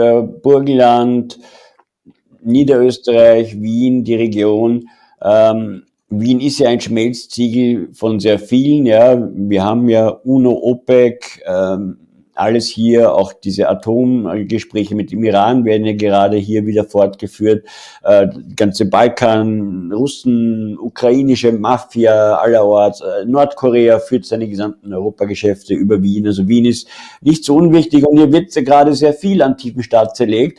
Und der Herr Kurz bekommt immer mehr Gegenwind und ich bin da sehr zuversichtlich. Nur das Problem, was ich halt sehe, ist, die Leute schreien halt, Kurz muss weg, Regierung muss weg, ja, neue Wahlen, aber wir haben im österreichischen Wirtschaftsministerium auch diese Wahlfälschungssoftware.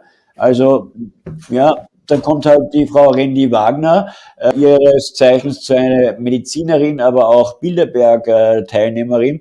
Da kommt der nächste Kasperl aus der Kiste, ja. Also, was wir brauchen, ist einen totalen Paradigmenwechsel.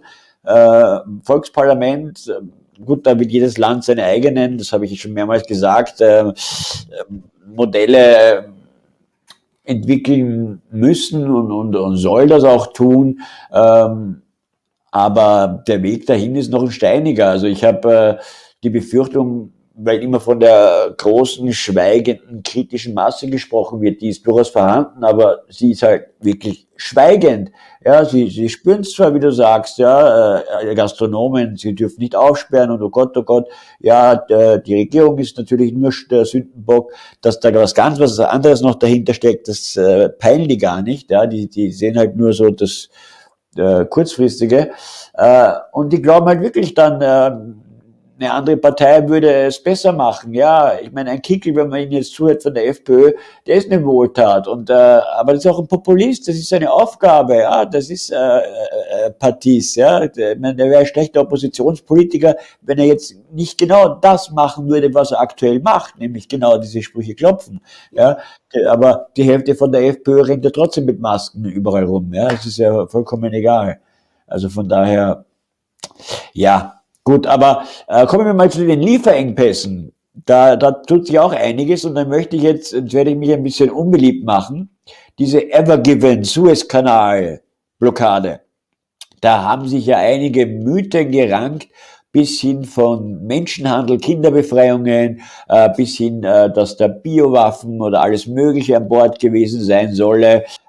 Aber nichts Greifbares in Wahrheit, außer ein Fernsehbeitrag im türkischen TV, was jetzt diese Biowaffengeschichte stützt. Aber für mich ist es doch viel naheliegender, dass es dazu diente, um den Kanal zu blockieren. Damit hat man den Ölpreis wieder schön nach oben gedrückt.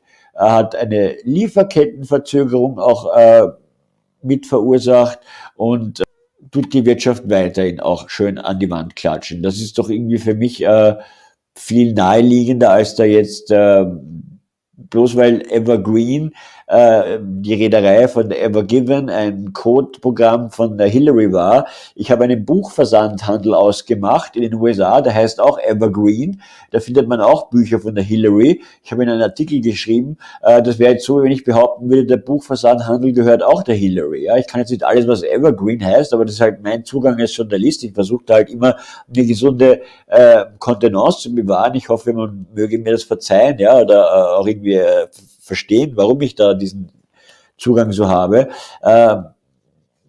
Versuche ich halt eher die greifbaren Fakten für mich herbeizuholen. Und die sind halt steigender Ölpreis, Lieferkettenverzögerung, als da jetzt die große Kinderrettungsaktion. Wie siehst du das, Peter? Naja gut, ich bin momentan der Ansicht, das ist noch nicht vorbei mit der Evergiven.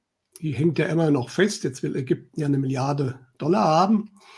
Aber nichtsdestotrotz, man hat sich natürlich mehr erwartet und bis jetzt ist nichts passiert. Da bin ich völlig bei dir. Es gab aber nicht nur eben, es gab ja auch noch die Schlepper und vor allen Dingen gab es ja diese hochinteressante Figur, die dieses Schiff vor dem Einfahrt in den Kanal gefahren ist.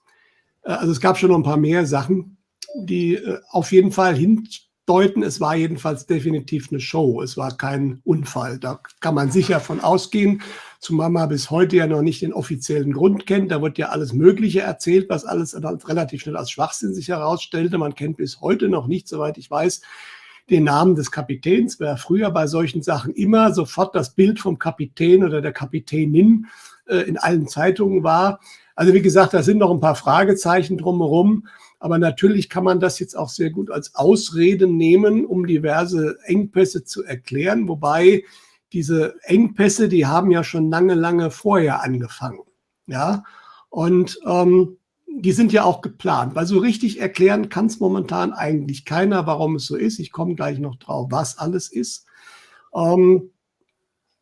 Sondern es ist einfach, wie soll ich sagen, es passiert einfach irgendwie, dass es viele Sachen nicht mehr gibt, dass die Preise immens hochsteigen, dass es Lieferfristen gibt.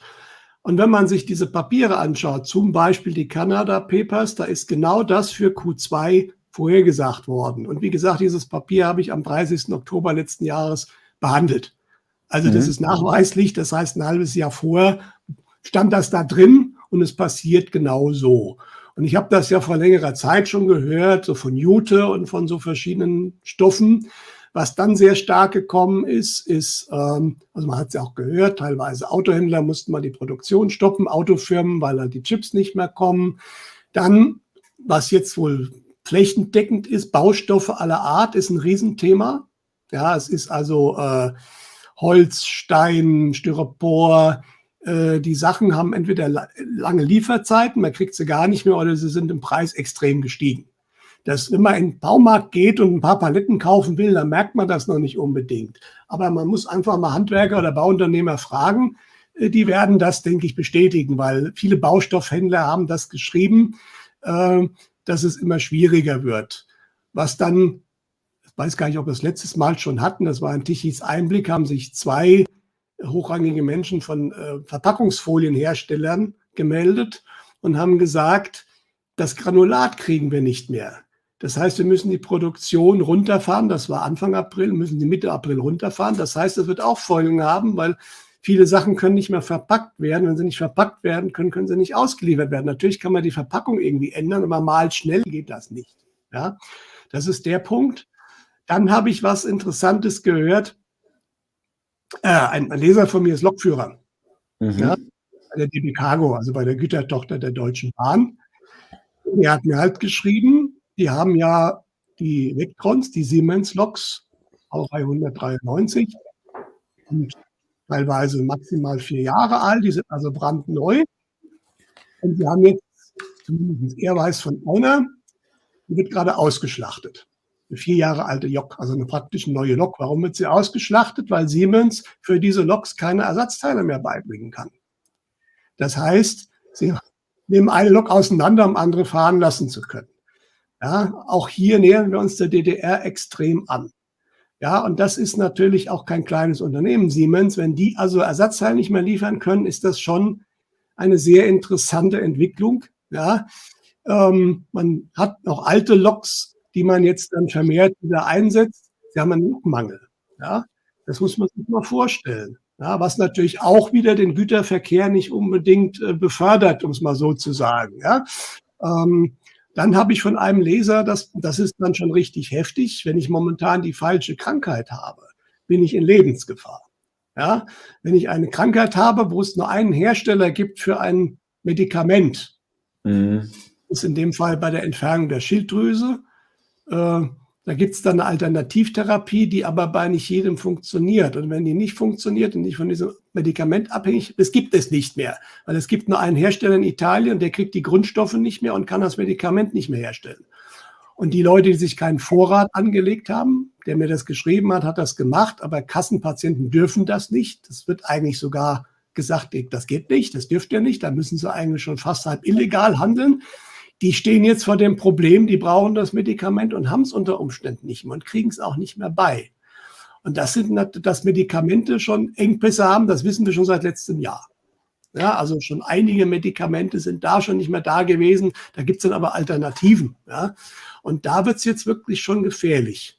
Und eins ist völlig klar, das sagen momentan, was passiert, deutet es an, es ist genauso geplant. Und es sagen aber auch Astrologen und Hellseher, bis Ende dieses Quartals wird es jeder merken und jeder wissen. Es wird massive Engpässe geben, es wird Rationierung geben, weil das ist auch genauso geplant.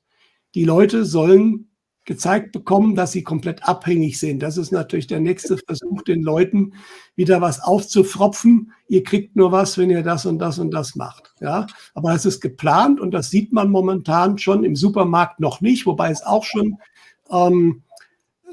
ganz offiziell da und dort mal in den Massenmedien Artikel gibt, dass ein große Händler wie Rewe oder wie andere das Sortiment verkleinert haben. Das heißt, es gibt nicht weniger Waren, die Regale sind voll, aber die Auswahl ist viel geringer geworden. Und was auch man sehen kann, die Preise steigen natürlich massiv. Also häufig kriegt man auch bei Baustoff oder beim Elektronikteil, auch wenn man jetzt momentan kaufen Sie mal ein elektronisches Gerät, ein AV-Receiver mal als Beispiel oder Waschmaschinen. Es gibt sie noch, aber man ist sehr, sehr eingeschränkt. Also wenn irgendwo was auf Lager ist, das kann man noch kriegen. Fahrradteile. Ich habe beim Fahrradhändler gesprochen, einem sehr gut gehenden, der verkauft Fahrräder ohne Ende. Da habe ich gesagt, ja, Ihnen geht's ja gut. Da hat die Chefin gesagt, naja, verkaufen können wir viel. Aber wir kriegen es nichts mehr geliefert. Die haben mittlerweile müssen Bestellungen machen für Räder, die 2023 kommen. Weil natürlich auch viele Fahrradteile aus China kommen und die kommen eben auch nicht mehr. Ja, und so richtig erklären kann das keiner. Es wird einfach gestoppt, es wird aufgehalten. Ja, es gibt keine Container mehr. Das war ja schon vor der Evergiven-Geschichte, war das, wie soll ich sagen, ein Thema. Und da konnte aber keiner genau sagen, warum sind die Container auf einmal knapp. Ja, ne? Also da wird von irgendwo ganz gezielt das verengt und gestoppt. Und wie gesagt, es ist ja geplant, es gibt Dokumente, wo das drin steht, auch in dem Logstep steht das drin, dass das geplant ist. Ja. Geht jetzt. Ne? Und da werden sich dann aber viele wundern, die noch glauben, das wird alles wieder wie früher, ich muss mich nur impfen lassen und dann im Sommer ist alles wieder gut. Im Sommer werden sie feststellen, dass sie vieles überhaupt nicht mehr kriegen, was sie meinten, kaufen zu können. Da bin ich auch mal gespannt, wie das dann wirkt auf die Menschen. Deswegen meine ganz klare Empfehlung, wenn man irgendwas noch dringend braucht jetzt, sofort kaufen. Manche Sachen kriegt man schon nicht mehr. Wenn man meint jetzt, wie gesagt, ich möchte eine bestimmte Waschmaschine haben, die werden ihr blaues Wunder erleben. Da ist dann mal Lieferzeit ein halbes Jahr oder gar nicht. Ja? Einfach mal austesten. Ja, dann sieht man schon, dass was völlig anders ist wie noch vor ein paar Monaten. Ich kann den Praxistestbeweis liefern. Wie alle wissen, habe ich ja meine Wohnung verloren letzten Dezember. Und in der Wohnung, in der ich jetzt wohne, habe ich Möbel bestellt. Und die habe ich im Januar bestellt. Und es sind 2 Teile bis heute noch nicht geliefert worden. Ja? Das ist genau das Problem. Also selbst wenn die Herstellerfirma im eigenen Land ist, ja, die brauchen Zulieferungen und die kommen halt häufig eben nicht mehr aus dem eigenen Land. Mhm. Und deswegen, es hilft gar nichts, wenn die Verpackungsfolienfirmen hier in Deutschland sind. Wenn sie das Granulat nicht mehr kriegen für den Kunststoff, dann können sie halt nicht mehr produzieren. Ja, und das kommt halt von woanders her. Und das ist das Problem, was wir haben. Und daran kann man jetzt natürlich das auch sehr schön runterfahren, die ganze Geschichte. Die Wirtschaft soll massiv runtergefahren werden, hat natürlich den angenehmen Nebeneffekt, dass die Handwerker, denen es ja letztes Jahr noch hervorragend gegangen ist, weil die Leute hatten Geld, konnten nicht in Urlaub fahren, also haben sie irgendwelche Projekte gemacht. Die könnten jetzt zwar Aufträge hätten sie noch, genau wie die Fahrradfirma, aber irgendwann können sie nicht mehr ausführen, weil die Materialien nicht mehr da sind. Und das Mhm. haut dann die um. Und genau Ja. das ist natürlich gewollt. Das ist gewollt und ich bin trotzdem zuversichtlich, dass wir das alle noch rumreißen werden als Gemeinschaft. Aber da muss halt jetzt jeder langsam wirklich auch in die Eigenverantwortung übergehen. Nur Popcorn essen und sich auf irgendwen anderen verlassen, ist für mich halt doch zu kurz gedacht, vor allem auch in Österreich zu kurz gedacht. Ähm, Selber in die Tat überschreiten, kleine Gruppen gründen, sich mit mehr Leuten vernetzen, ähm, Gemeinschaften bilden, Interessensgruppierungen, Nahversorgung, mehr Tauschhandel etc. So, das ist, glaube ich, schon mal ein Weg, wie man sich dann bei einem etwaigen Krisenszenario auch in einer kleineren oder größeren Gruppe besser zurechtfinden wird. Und das wird uns, glaube ich, noch blühen, denn das ist ja auch noch Ja, gewollt. natürlich. Aber das Ganze ist ja auch, also der Professor Toil oder auch andere haben ja gesagt, es kommt ein Sturm. Der ist Mhm. jetzt also die Brise weht schon. Das ist nicht mehr die Frage, ob er kommt, sondern es fängt schon an zu wehen. Aber dieser Sturm wird natürlich heftig sein. Manche haben auch gesagt, das ist ja so negativ, Lieferengpässe, das manifestiert man, das Ganze ist schon da. Das wird nicht mehr manifestiert. Aber wir haben ja vorhin darüber geredet, viele Leute wollen ja auch nicht aufwachen. Die brauchen es vielleicht. Ich denke, dieser Sturm wird am Ende heilsam sein. Und zu einem gewissen Zeitpunkt X wird das auch beendet werden. Da bin ich mir sehr sicher. Aber momentan sind wir noch nicht so weit. Offensichtlich, es sind zu viele Menschen noch immer nicht bereit, ihr Weltbild und auch ihre eigenen Ansichten, auch ihre Ziele und Werte zu verändern. Und da muss halt offensichtlich noch ein bisschen was passieren, dass genügend Menschen einen neuen Weg bereit sind einzuschlagen. Und deswegen wird das aus höherer Sicht zugelassen. Und aber ich denke auch, das Ganze wird nur noch begrenzte Zeit gehen, aber ich warne davor.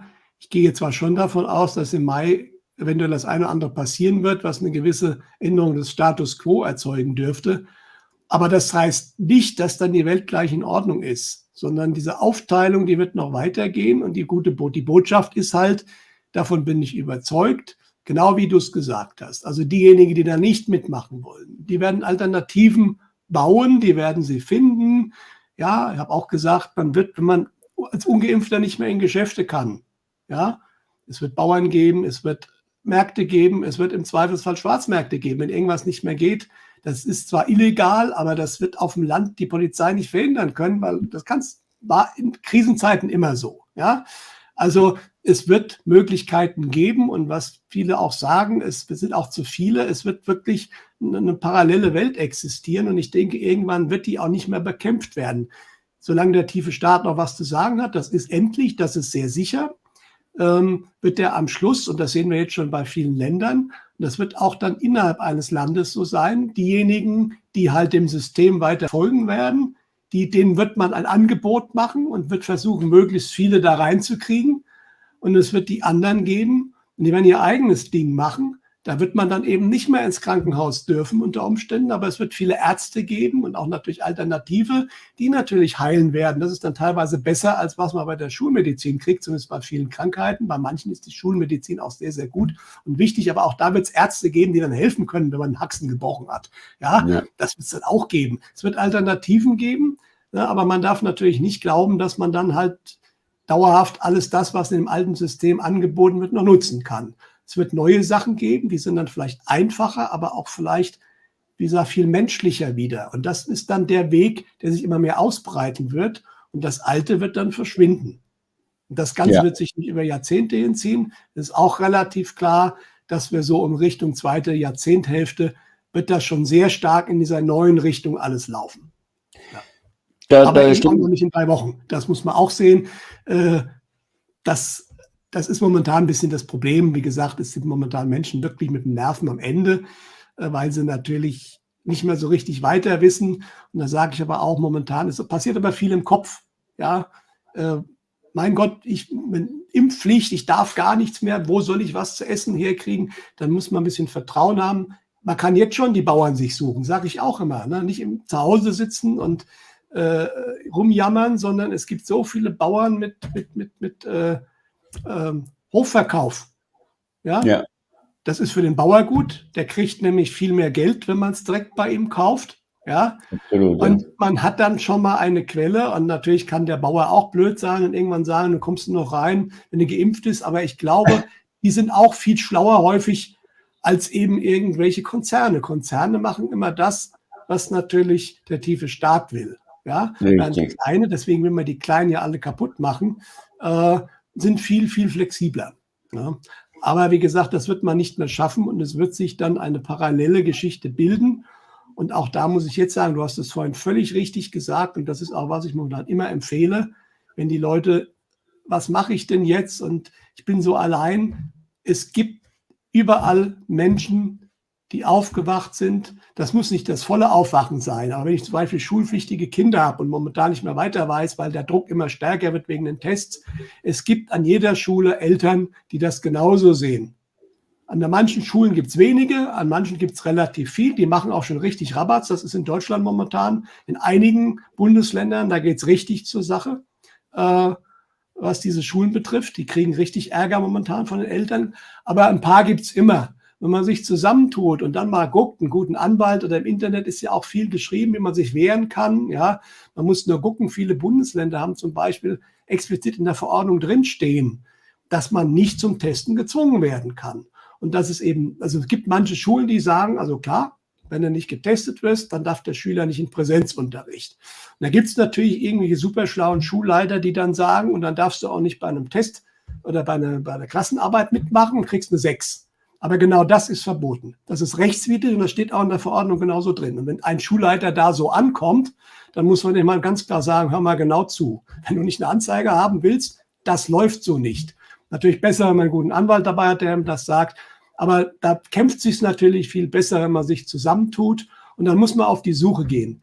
Ja, und bei mir gibt es keinen, das stimmt nicht. Ich habe die Bachheimer Clubs immer genannt, das ist aber nur ein Beispiel. Man muss halt schauen, da ist eine Suchmaschine dein Freund. Also es gibt viele Möglichkeiten, aber man muss wirklich aktiv losgehen und Gleichgesinnte suchen. Und dann wird es auch wieder einfacher, aber da ist man nicht so in einem Loch drin als Einzelkämpfer, sondern dann hat man wirklich die Möglichkeit, sich mit anderen auszutauschen, Lösungen zu suchen und dann geht es einem schon wieder viel besser. Das ist psychologisch auch ganz wichtig. Das habe ich in der Krisenvorsorge ja schon seit Jahren immer wieder gesagt. Aber jetzt wird es immer klarer, wie wichtig das ist, eben diese Gemeinschaft zu finden. Aber da muss man halt auch losgehen und selbst suchen und nicht warten, dass die auf einen zukommt. Ja. Eigenverantwortung, ganz großes Thema. Ja. Ja. Kommen wir mal noch, bevor wir in die USA überschweifen, kurz in die Region Donbass, Ukraine, Russland. Da spielt sich ja einiges ab. Zelensky, Schauspieler seines Zeichens, zelebriert sich da ja als großer Zampano. Also er spielt die Rolle wirklich sehr, sehr gut oder ja eigentlich eher mäßig, aber für seine Bevölkerung halt gut. Und es wird uns da jetzt wieder eine Art Eskalationsschraube präsentiert. Wie beurteilst du das? Ist das alles nur Show? Ich meine, de facto gibt es ein massives Truppenkontingent von den Russen wieder an die Grenze. Auch NATO gerät, das ja wird wieder vermehrt Baltikum und auch in die Region gebracht.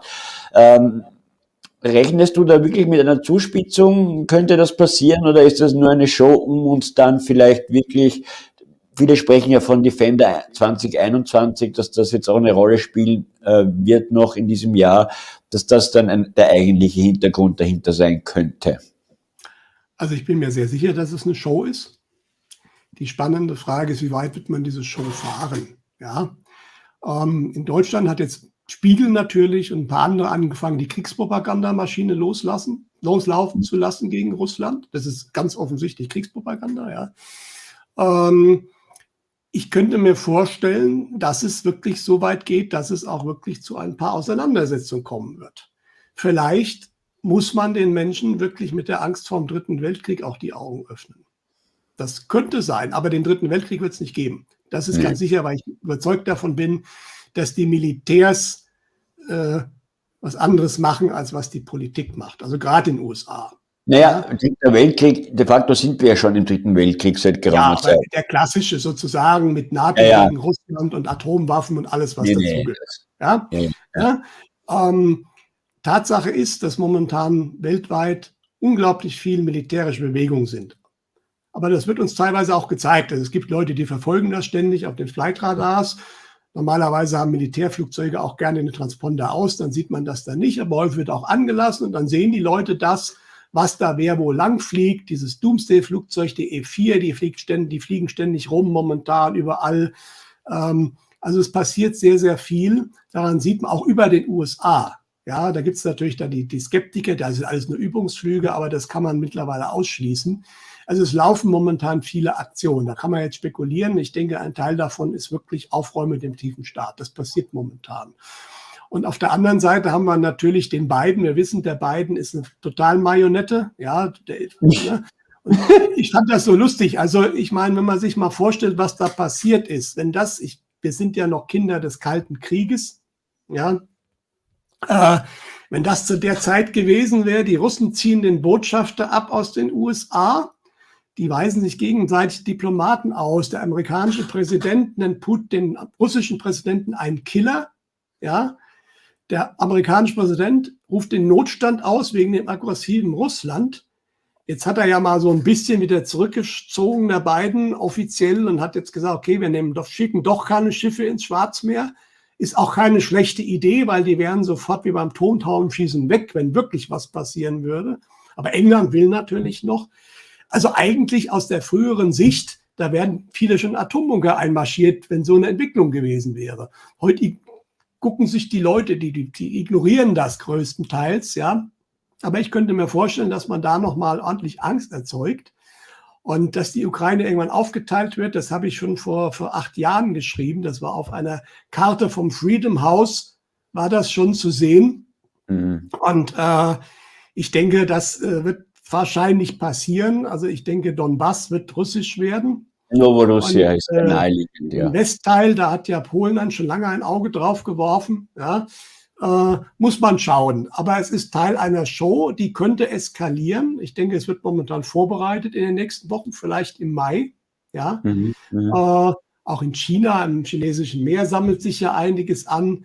Aber wie gesagt, das hat sehr viel Showcharakter und hat ein paar andere Hintergründe. Daran sieht man auch, es passiert momentan so viel. Es ist eben nicht so, dass alles so weiterläuft und kommt die Impfung. Und also der Status quo wird sich massiv verändern demnächst. Das kann man ganz klar erkennen. Ja, und deswegen muss man dann natürlich sehen, was dann passiert. Man muss flexibel sein, das ist völlig klar. Jetzt lange Pläne machen, ich glaube, das ist das Falscheste, was man tun kann.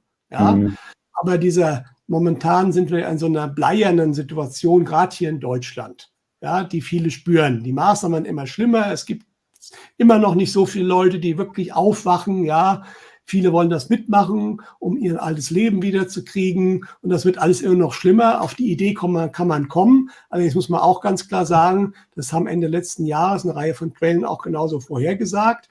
Und bis jetzt ist es immer noch, ich sage immer noch, also bevor der Mai nicht vorbei ist, sollte man wirklich erstmal abwarten, ja, und nicht immer gleich wahnsinnig verrückt spielen, wenn jetzt doch nicht irgendwie die Regierungen abgesetzt werden und in den Massenmedien jetzt die Wahrheit kommt.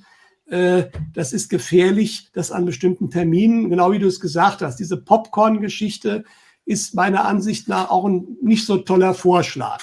Natürlich passieren einige Sachen, die wir auch nicht ändern können, die passieren, davon bin ich überzeugt, auch von der guten Seite her. Ja.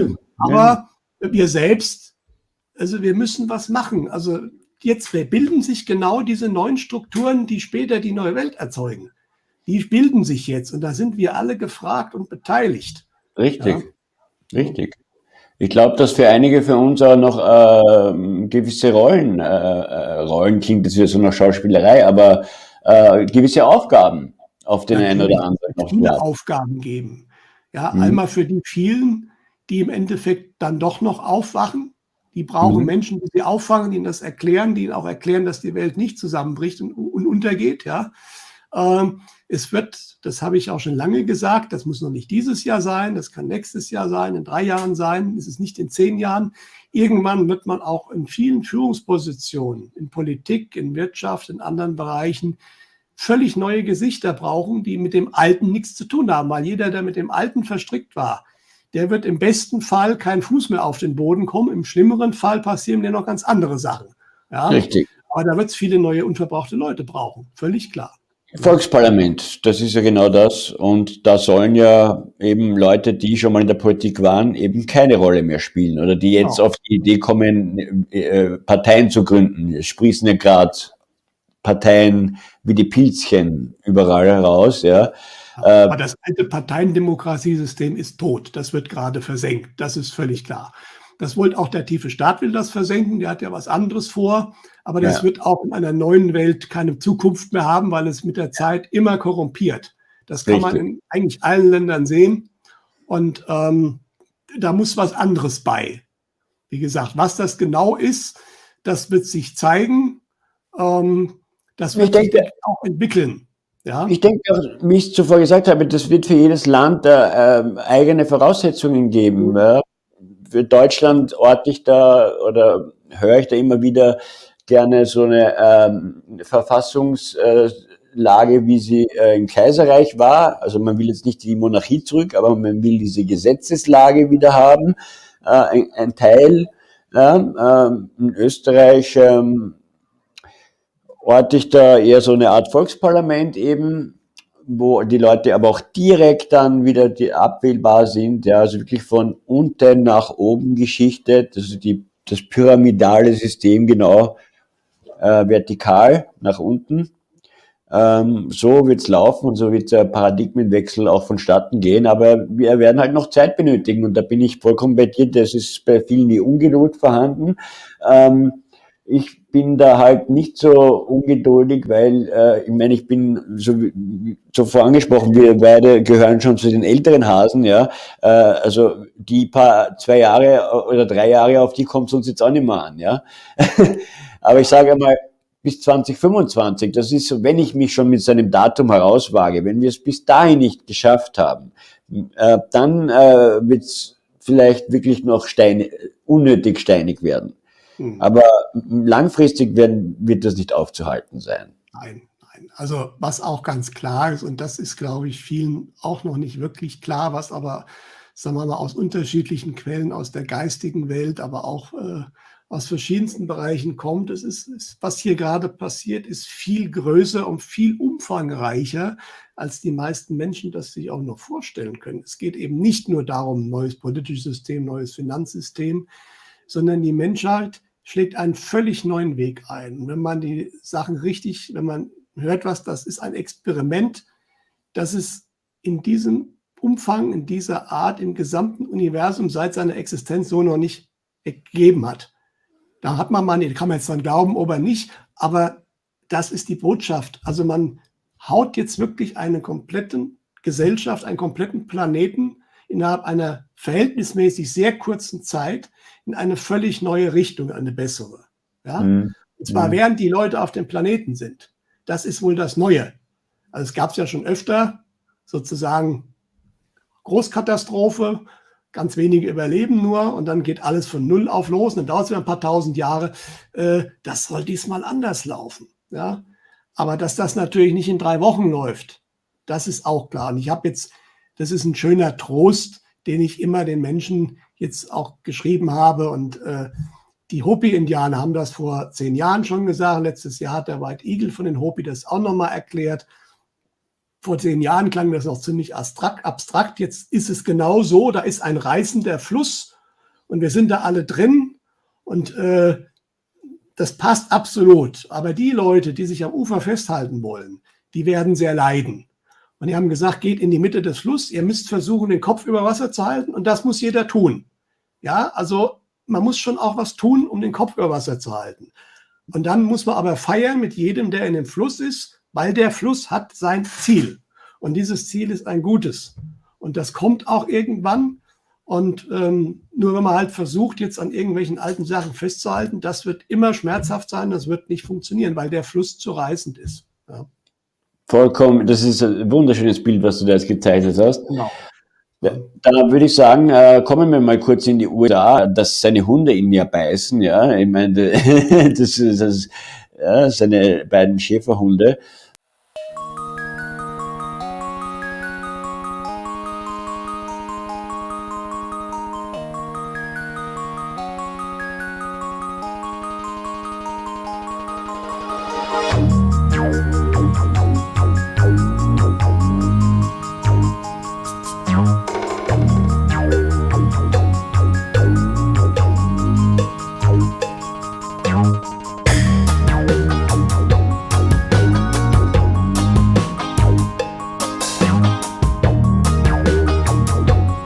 Das sagt auch schon viel aus über den Herrn, der den Herrn Biden spielt.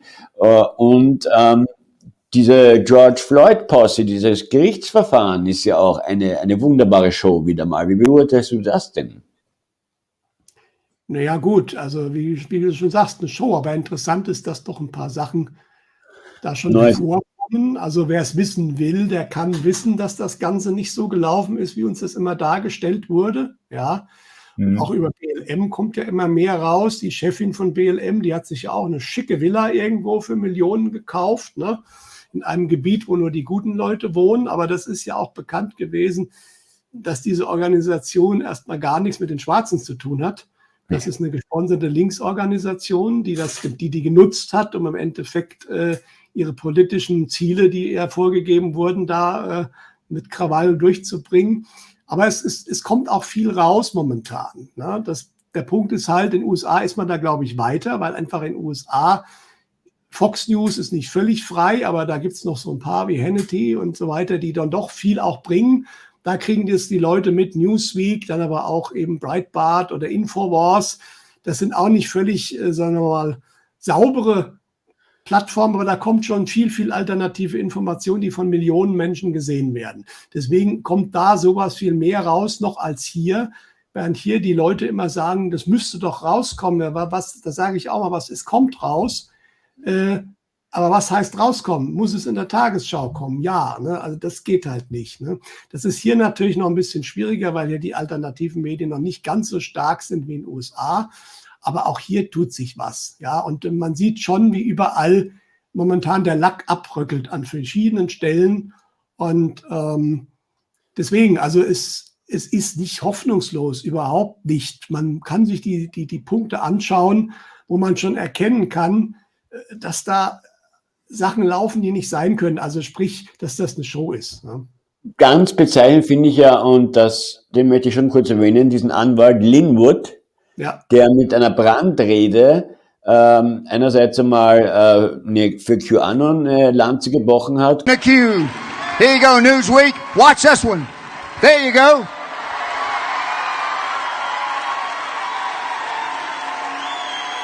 I'm not afraid to talk about it. They've accused me of being a QAnon conspiracy theorist. Why? Because they're telling you that I am a bad messenger. They're trying to attack me because they can't attack Q, because Q is the truth. This is about the children, for God's sakes.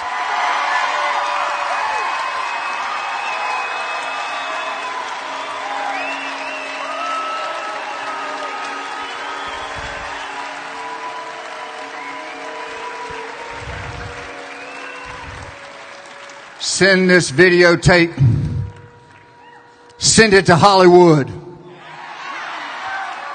Hey, Clay, send it to the House of Windsor. Hey, Clay, send it to Bill Gates. Send it to the damn Illuminati. Let them hear the truth. And whatever they do to me, I don't fear them at all.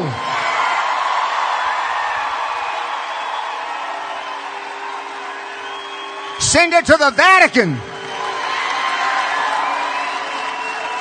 Send it to the politicians, the Clintons, the Obamas, the Bidens, the Bushes. Send it to those people because they are involved in child sex trafficking. It's time to tell the truth to America. Das fand ich so mutig. Die Obamas und die Clintons und auch die Familie Bush, diverser Schweinereien, Kinderhandel und Pädophilie etc. pp. Wirklich angegriffen, verbal vor Fernsehkameras, als auch, müsste jetzt lügen, aber da waren bestimmt 2000 Menschen in diesem Saal. Das waren 2 Millionen Zuschauer bei dem Livestream. Also das ist schon eine Hausnummer. Ja, ja, und in dem Saal waren ja auch noch ein paar 100 oder 1000 Menschen. Ja, also ganz mutiger Mann. Bin mal gespannt. Ja, also der macht das ja nicht einfach so, weil, ja. Also daran sieht man halt auch, dass offensichtlich der tiefe Staat nicht mehr so viel Macht hat, weil sonst wäre der Mann, hätte das gar nicht erst gemacht oder wäre jetzt sehr schnell tot. Und ich denke, er weiß, dass er das machen kann, weil er von den richtigen Leuten geschützt wird. Und das ist ein ganz wichtiger Schritt gewesen. Ein kleiner Schritt. Es ist immer noch nicht so, dass die Massenmedien alle abgeschaltet wurden, aber es ist wieder ein deutlicher Schritt nach vorne. Ja, auch dieser Schauspieler, der damals in dem Mel Gibson-Film den Jesus Christus gespielt hat, der hat jetzt ja auch offiziell vor Kameras erklärt, dass das mit Adrenochrom und den Kindern in Hollywood halt real ist. Ja, ist wieder einer mehr. Ne? Und so kommt Stück für Stück mehr raus, was wirklich läuft.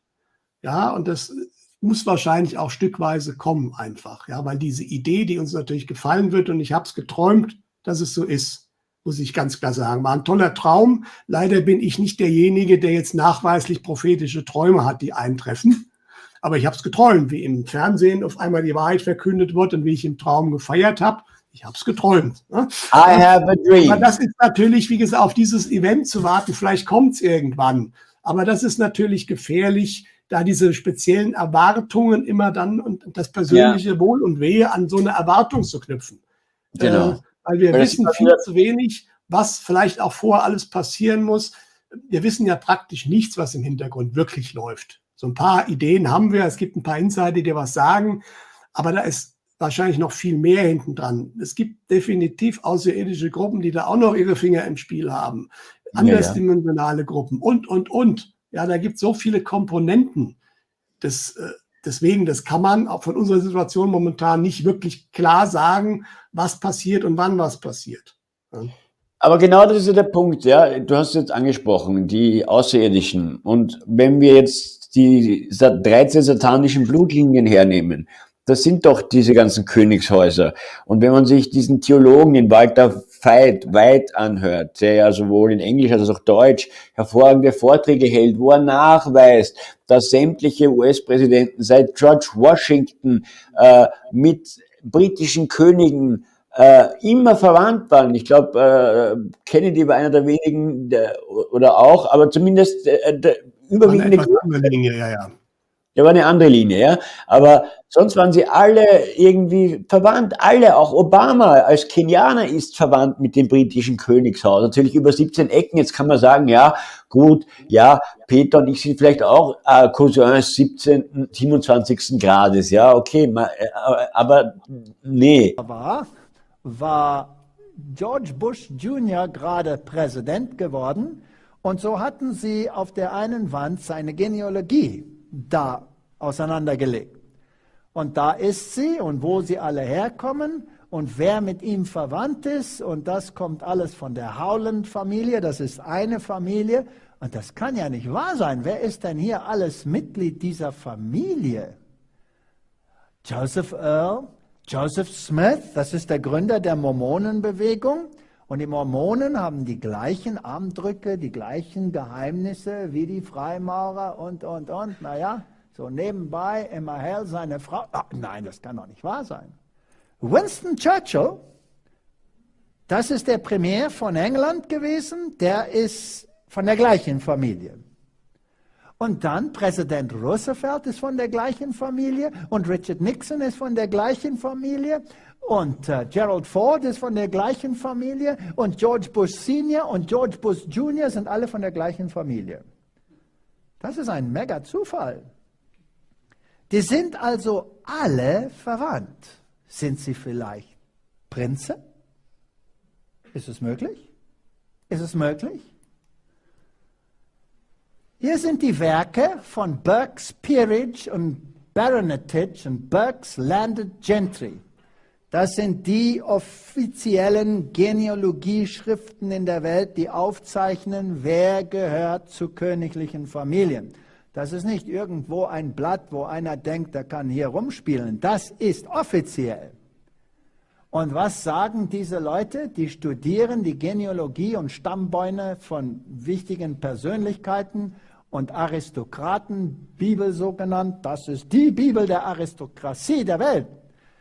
Und da steht geschrieben, Bush ist mit jedem europäischen Monarchen, ob auf dem Thron oder nicht, eng verwandt.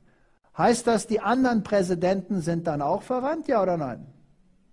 Natürlich, sie kommen aus der gleichen Familie. Al Gore. Stammbaum geht auf Karl den Großen zurück. 3 Kaiser des Heiligen Römischen Reiches und Edward I. von England zurück. Ist Al Gore dann auch ein Prinz, ja oder nein? Ein buchstäblicher Prinz, ja oder nein? Absolut. Bill Clinton kam in die Welt als William Jefferson Blythe, nahm als Teenager jedoch den Namen seines Stiefvaters an. Clintons Vorfahren mütterlicherseits können bis zu König Henry III. Zurückverfolgt werden, der England von 1227 bis 1272 regierte. Er ist ein Nachkommen des französischen Königs Robert I. Ist er Prinz Bill Clinton, ja oder nein? Absolut. Ja, wie weit geht denn das? Europäischem Adel verwandte Präsidenten. Und mit wem fängt das an? Das fängt an mit George Washington. Faszinierend.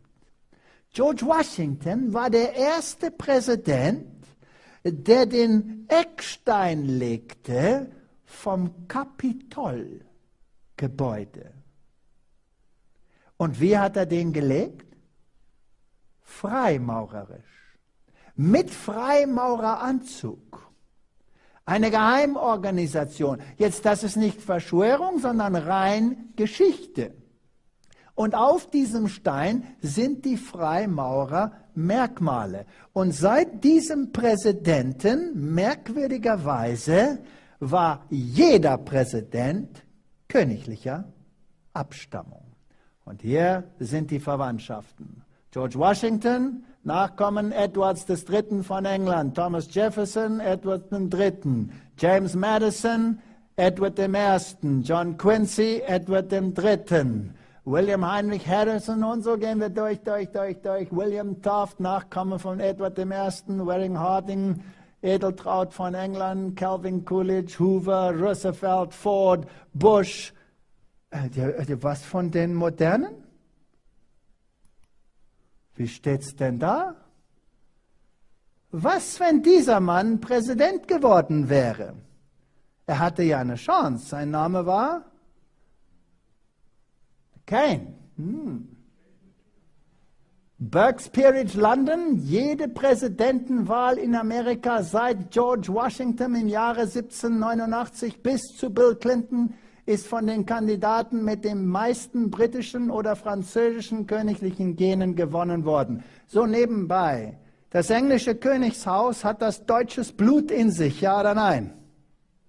Absolut, Königin Victoria ist verwandt an alle anderen Könige in dem ganzen Europa und auf ihrem Sterbebett konnte sie nur Deutsch reden, weil sie war Deutsche.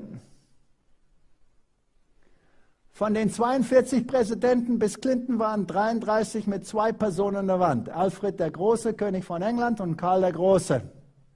Und so geht es weiter. Die Kontinente sind immer von denselben britischen und europäischen Königsfamilien besessen und regiert worden und denen Geschichtsbücher schreiben, sie seien in den sogenannten Unabhängigkeitskriegen besiegt worden. Gab es überhaupt so eine Unabhängigkeit? Telegraph, CO, UK.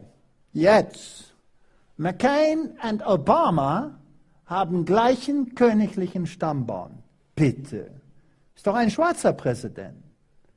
Der hat einen königlichen europäischen Stammbaum? Ja. Von Mutters Seite. 14. Januar 2008. John McCain, der republikanische Präsidentsanwärter, und Barack Obama, sein demokratischer Rivale, stammen angeblich beide vom selben schottischen König ab. Nachforschung eines amerikanischen Genealogen. Naja, interessant. Noch eins. Obama kann auf mindestens 2 königliche Vorfahren verweisen. Wilhelm I., dem Löwe, König von Schottland, und Heinrich II. Von England. Er ist mit mindestens 6 US-Präsidenten verwandt. Jimmy Carter ist sein 4. Cousin, Harry Truman, 7. Cousin, 2. Grades, 2 George Bushes, 10. Cousin, Woodrow Wilson, James Madison, und er hat gesagt, und ihr könnt es euch ansehen, wenn ihr es wollt, ihr könnt seine Speech anhören, wo er sie gegeben hat. Geht mal nach YouTube und sucht Obama und sucht Cousin von Dick Cheney, und da werdet ihr sehen, er ist der Cousin von Dick Cheney, und er hat selber gesagt, mein Cousin im Weißen Haus, hat er gesagt. Könnt ihr euch selber anhören, ich habe es gehört. Catholic News Service, katholische Kirche, Vatikanstadt, Papst gratuliert Obama. Papst Benedikt hat Barack Obama nach seinem Wahlsieg am 5. November eine persönliche Botschaft gesandt, in der er ihm gratuliert und Obama sowie das Volk der Vereinigten Staaten in seine Gebete einschließt. Jesuitenpater Federico Lombardi, Sprecher des Vatikans. Ja, faszinierend. Geschichte ist mehr interessant als Verschwörung. Sagte, weil die Botschaft an Obama persönlich gerichtet sei, wolle der Vatikan den vollen Wortlaut nicht veröffentlichen. Er versicherte ihm seiner Gebete, Gott möge ihm seiner großen Verantwortung für sein Land und die internationale Gemeinschaft helfen, sagte Pater Lombardi. Faszinierend. Der Papst betete außerdem, dass Gottes Segen ihn und das amerikanische Volk erhält, sodass sie mit allen Menschen guten Willens eine Welt des Friedens, der Solidarität und Gerechtigkeit bauen könnten, sagte der Sprecher. Der erste amerikanische Präsident, der offiziell vom Papst gesegnet wird. Faszinierend, ne? Faszinierend. Ich liebe Geschichte. Ich liebe Geschichte. Der höchst ehrenswerte Orden des Bades. Wir brauchen ja nicht wieder alles durchstudieren. Und welche Amerikaner sind in letzter Zeit von Großbritannien geehrt worden? Jetzt ist das Großbritannien oder ist es die Krone, die sie ehrt? Es ist die Krone. Und wem gehört die Krone? Die Krone gehört den Templern. Und wem gehören die Templer? Die Templer gehören dem Papst. Der Bürgermeister von New York, der ist verehrt worden. Steven Spielberg. Er ist Ehrenritterkommandeur. Was machen denn diese Filmmagnaten für den Papst, dass sie so geehrt werden? Die ehemaligen Präsidenten George Bush, Ronald Reagan, die Generäle Norman Schwarzkopf und Colin Powell. Meine Güte, das ist ja spannend. Caspar Weinberger, ach, das ist ja faszinierend. Naja, sowie die New Yorker Polizeidirektor Bernard Kerik, New Yorker Feuerwehrdirektor Thomas von Essen, die sind alle Mitglied dieses Ordens. Also wer daran zufällig glaubt, diese Blutlinien, und da muss man dann, jetzt könnte man den Diana-Mord wieder aufrollen, ja, wo es ja auch rein nur um diese Blutliniengeschichte ging. Ja, weil man das nicht zulassen konnte, dass diese Frau ein muslimisches Halbgeschwisterchen für den Thronfolger auf die Welt bringt. Und zwar nicht von Dodi, sondern von dem Pakistani, von dem sie schwanger war und so, ja. Und der Komplott war ja dasselbe wie beim Jörg Haider, also die Storyline, wie man das Ganze gemacht hat. Egal, diese satanischen Blutlinien, darauf wollte ich zurück, die sind ja Reptos, ja, sagen so manche.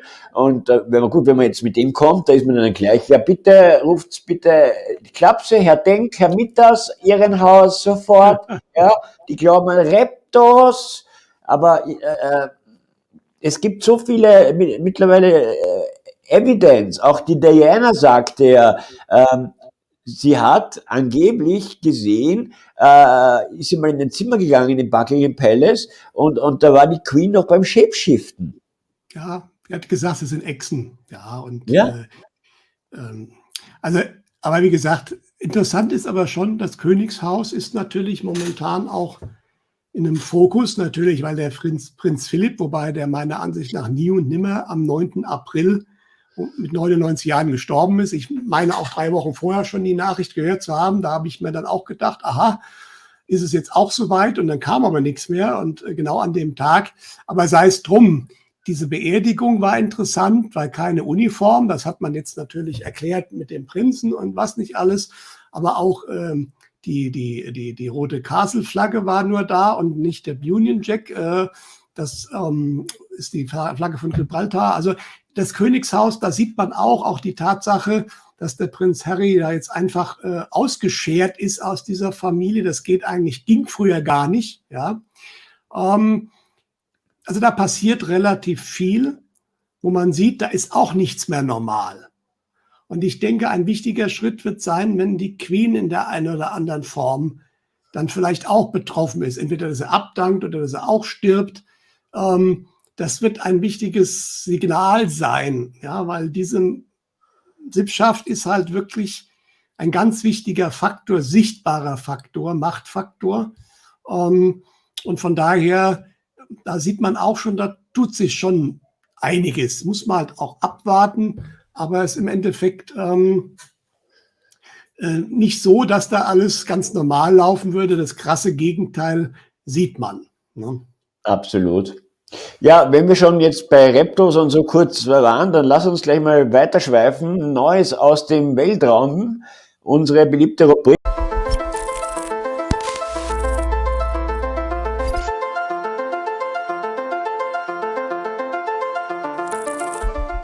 Da gibt's ja doch einiges. Beginn du vielleicht mal mit der Air Force und dem Mars. Genau, also wir haben ja ein neues Video von der US Navy, was interessanterweise auch in den Massenmedien, auch in den deutschen Massenmedien, natürlich nicht als Top-Aufmacher bei der Tagesschau, aber doch in Fokus, in Stern, MSN News und so weiter war. Es gibt ein US Navy Video mit einem UFO, was auch von der US Navy als authentisch bezeichnet wurde. Man sieht da ein typisches Dreiecks-UFO, also sprich, wenn man sich etwas näher damit beschäftigt hat, weiß man, das ist mit hoher Wahrscheinlichkeit kein außerirdisches, sondern das ein eigenes der TR-Serie, ja, aber definitiv mit Antigravitation und das ist der nächste Schritt der Offenlegung, der schrittweise kommt. Deswegen die Leute, die sagen, es ist alles Quatsch mit Außerirdischen, denen muss ich sagen, ihr seid nicht informiert, was selbst offiziell mittlerweile in den USA schon so alles erzählt wird. Und man weiß ja, wie gesagt, dieses Offenlegungsprogramm läuft und es kommt immer alle paar Wochen was Neues. Und wir werden sehen, wie das weitergeht. Aber da ist natürlich am Ende hinten dran zu erklären, dass es Außerirdische gibt, dass sie hier sind und dass man mit ihnen zusammenarbeitet. Das wird alles offengelegt werden. Ja? Eventuell dann auch, wo sie die ganze Zeit schon drin gesteckt haben. Aber das kann man natürlich erst dann machen, wenn das sozusagen vorbei ist. Weil ansonsten sterben die Leute vor Angst. Ja. Ja. Na, deswegen, und jetzt muss man mal gucken, auf dem Mars haben wir jetzt diese Perseverance-Sonde, die der Name schon interessant, das ist eine Art Offenbarung als Bedeutung. Mal gucken, vielleicht ist die auch ein Teil der Offenlegung. Kurz einhaken darf, da gab es jetzt auch wieder ein paar, die meinten, ja, da gab es so Greenbox-Fotos, die beweisen würden, dass das alles quasi Betrug und Betrug wäre und diese Mars-Sonden quasi wirklich irgendwo in einem Studio-Setting herumfahren würden. Kann man natürlich auch inszenieren, solche Bilder, ne? Wie beurteilst du das? Natürlich kann man das inszenieren. Allerdings bisher, also ich kenne die ja immer schon wieder, diese Bilder, die auch gezeigt haben, das sieht man irgendwo einen Berg in Island oder so oder in Irland und dann wird das Ganze rot eingefärbt und behauptet, das käme vom Mars und das wäre ja der Beweis, dass die Mars-Fotos gefälscht sind. Ja. Erstmal sind die meistens sehr schlecht gemacht und ich brauche dann aber wirklich auch also man kann natürlich auch vermeintliche Aufdeckungen fälschen. Ja. Ich brauche also schon, wenn ich dieses Bild mit dem Originallink von der NASA kriege, dass ich es mir da runterladen kann. Und da finde ich auf einmal eine Landschaft von Irland rot eingefärbt. Dann bin ich sofort dabei. Aber das kommt nie. Und deswegen, die Leute, die das nachweisen, das will ich sehen. Ja, also wie gesagt, das kann man natürlich fälschen. Aber die Frage ist, warum? Also ich weiß relativ sicher, ich weiß, das kreiden mir Leute auch an. Deswegen bin ich ja dann auch der NASA-Mensch oder so. Aber ich habe nun mal einen guten Kontakt bei der Europäischen Weltraumorganisation und ich müsste mich schon sehr, sehr täuschen, weil den Mann, den kenne ich sehr lange und persönlich sehr gut. Und der ist an einer Position, der würde das mitkriegen, wenn das alles gefegt wird, was die europäischen Weltraummissionen betrifft. Ja, und das läuft schon so. Nun ist die ESA noch nicht auf dem Mars gelandet, aber er hat natürlich auch hervorragende Kontakte zur NASA. Und bei der NASA waren auch viele Leute, die wissen nichts von anderen Sachen. Die machen das mit vollem Enthusiasmus und so Programme lässt man gern parallel laufen. Das eine ist für die Massen, aber da muss ja auch irgendwas passieren. Ja? Und das andere läuft in den schwarzen Projekten. Vor allem ist ja da alles mal ab so ein Spaß und vielleicht nutzt man auch mal, und das wäre die einfachere Methode, weil die schwarzen Projekte gibt es definitiv, das ist mittlerweile fast sicher. Dann kann ich im Zweifelsfall so eine Sonde auch einfach hinfliegen und absetzen und erzähle dann halt dieser ganze Landungsgeschichte, das kann ich alles als Show gemacht haben. Ja, dann steht das Ding da und dann kann ich das, je nachdem, was ich damit erreichen will, ja. Vor allem, was die meisten halt noch immer nicht verstehen, dass die NASA oder sämtliche Weltraumbehörden wie Geheimdienste strukturiert sind. Das heißt, dort herrscht überall das Need-to-Know-Prinzip. Da hat jeder Mitarbeiter seinen Aufgabenbereich, der weiß nicht, was da im Nebenzimmer passiert. Ja? Und ja, ich weiß das, wie gesagt, also das ist häufig bei Firmen ganz genauso. Ja, ja eben. Da weiß der Mann von der Abteilung A nur sehr rudimentär, was die Nachbarabteilung macht, wenn die nicht zusammenarbeiten müssen. Richtig. Ja? Und bei der ESA weiß ich ganz genau, natürlich trifft sich die Missionssteuerung mit den Bildauswertern ab und zu mal. Man kennt sich, ja. Aber die Bildauswerter, die erzählen nicht ständig der Missionsleitung, was sie da gefunden haben. Das können die sich dann selbst vielleicht auf irgendwelchen Servern anschauen, da haben sie aber keine Zeit für. Also wissen sie es nicht. Ja? Ja, also deswegen, das ist völlig normal. Ja, und da gibt es einige, die wissen mehr, aber die müssen das natürlich geheim halten. Und andere, die machen ihre Arbeit, haben auch nur einen ganz kleinen Teil. Das ist ja auch in den schwarzen Projekten bekannt. Es haben viele Leute Dinge für die schwarzen Projekte gebaut, ohne zu wissen, dass sie das tun. Die haben halt irgendein kleines Teil gebaut, das wird dann in irgendeinem Antigravitationsschiff eingebaut, aber das wissen die nicht. Ja, die bauen halt für irgendwelche Flugzeuge Einzelteile. Ja, und so läuft das halt auch. Dieses Need-to-Know-Prinzip ist ganz scharf durchgesetzt und deswegen, das funktioniert sehr, sehr gut. Ja, bei der Mondlandung auch. Da haben nur ganz, ganz wenige Leute, also die meisten haben irgendwas gemacht und die wissen nicht, ob das Ding auf dem Mond gelandet ist oder nicht. Wie sollen sie es denn wissen? Die haben irgendwelche Handschuhe für die Astronauten zusammengenäht, ja. Auch bei den Kontrollstellen. Ja, da waren irgendwelche Bilder angezeigt auf den Monitoren. Die haben sie sich angeschaut und haben irgendwelche Regler gedreht und haben gedacht, das läuft alles so. Das ist doch gar kein Problem. Ja. Also wie gesagt, man kann viele Sachen faken. Wie gesagt, bei der Mondlandung bin ich ja ziemlich überzeugt davon, zumindest nicht mit der Technologie, mit der man uns das erzählt hat, dass sie das da gemacht haben. Aber das ist ja auch sehr, sehr spannend, wie momentan ja jetzt alle, und das hast du ja vorhin schon gesagt, die Russen kommen jetzt auch, aber die Chinesen und die Amis und alle wollen jetzt innerhalb auch kürzester Zeit auf den Mond zurück. Ja, was so einfach aber gar nicht geht, wenn man mit der klassischen Technologie dahin fliegen soll. Und das ist für mich auch ein ganz klares Indiz dafür, dass, weil die Amis wollen, glaube ich, 2024 auf den Mond, kannst du komplett vergessen, wenn du das mit der alten Technologie, wie gesagt, beim alten Strahlungsgürtel löst sich nicht auf. Und der ist ja ganz offiziell bei den neuen Projekten ein Problem. Bei Apollo war er das ja gar nicht, bei den neuen ist er es aber, ja, dass die Leute nicht gegrillt werden. Ja. Und es ist mir ziemlich klar, diese Projekte werden mit neuen Technologien durchgeführt werden, die jetzt noch nicht bekannt sind, aber natürlich klar ist, dass die genutzt werden. Ja, weil vielleicht führt man die Leute dann auch so ran, dass man erstmal dann offiziell zum Mond fliegt mit einer neuen Technologie, dass man denen nicht gleich erklärt, dass man seit 30, 40 Jahren auf dem Mond mit Basen vertreten ist. Ja, sondern dass man dann auch stückchenweise die Leute ranführt, was eigentlich wirklich schon läuft. Genau das mit dem Mars. Ja, aber dieser Offenlegungsprozess, der ist jetzt ganz klar am Laufen und es gibt wirklich immer mehr Indizien und Hinweise, dass man da vorwärts geht, dass das nicht nur ein Hirngespinst ist, haben ja einige Insider gesagt, dass dieser Offenlegungsprozess läuft. Aber man kann es auch ganz klar erkennen, eben an den Sachen, die dann erstaunlicherweise sogar mal in den Massenmedien kommen, wo die Menschen ganz langsam rangeführt werden, dass mit den Außerirdischen ist doch kein Unsinn. Ja, und viele Sachen, die so ineinander greifen. Das ist ganz klar zu sehen. Absolut. Ja, ich habe es ja angekündigt, die Russen zelebrieren gerade jetzt ihren 50. Jahrestag von Juri Gagarin.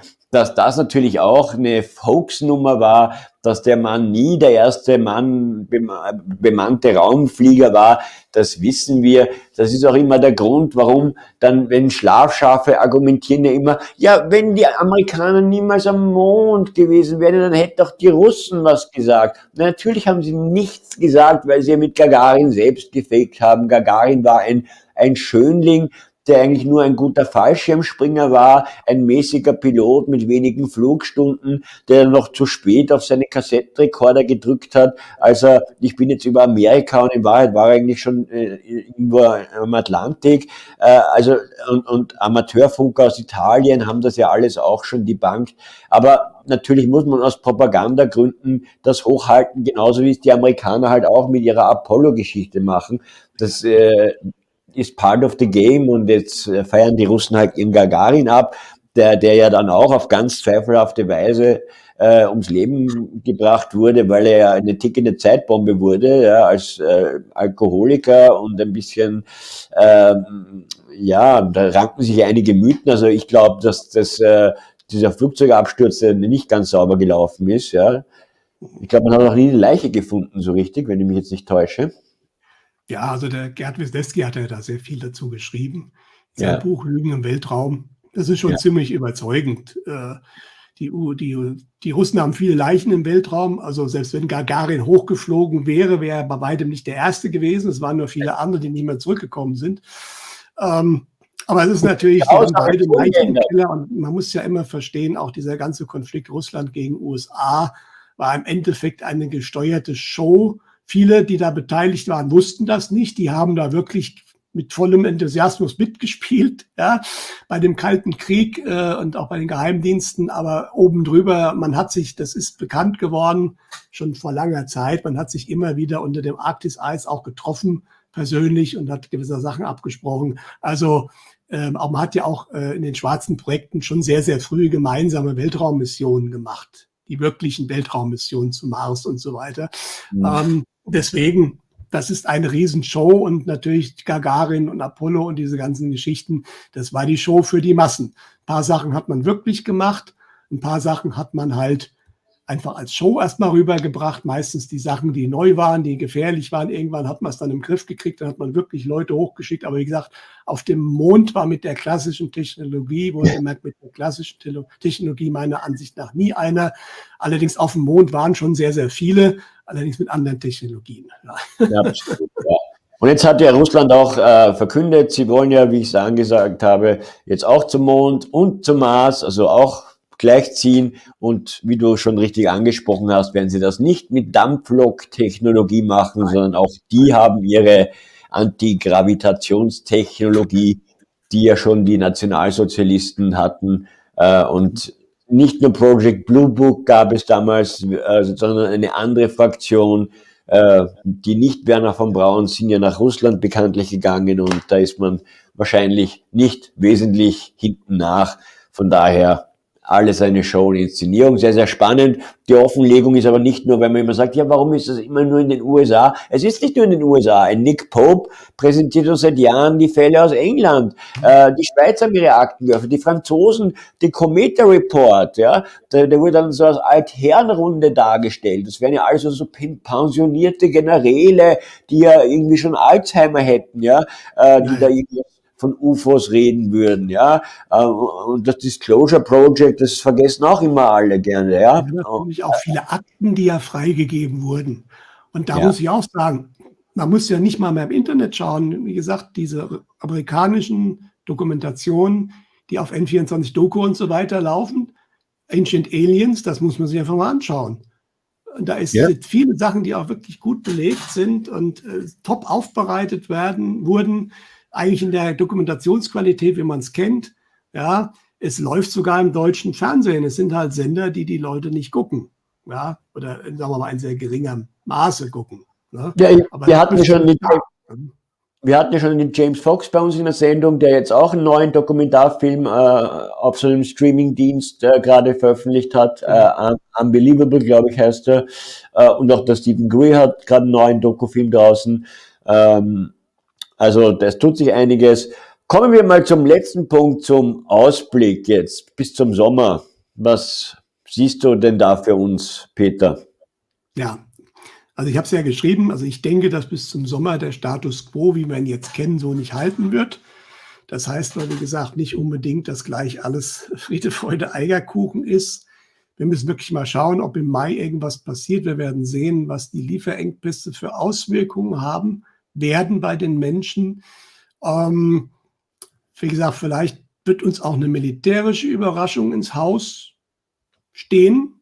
Ja, aber das sollten wir dann, wie gesagt, da keine Angst vor haben, sondern einfach sehen, dass diese bleierne Zeit jetzt auf jeden Fall, diese Corona-bleierne Zeit, die wir jetzt noch kennen, die wird in der Form, in irgendeiner Form erstmal aufbrechen. Das heißt aber nicht, momentan hoffen dann die Leute, dass sie dann doch wieder irgendwie ganz normal ab Sommer leben können. Es werden andere Sachen kommen. Also wie gesagt, die Normalität ist vorbei und die wird auch vorbei bleiben.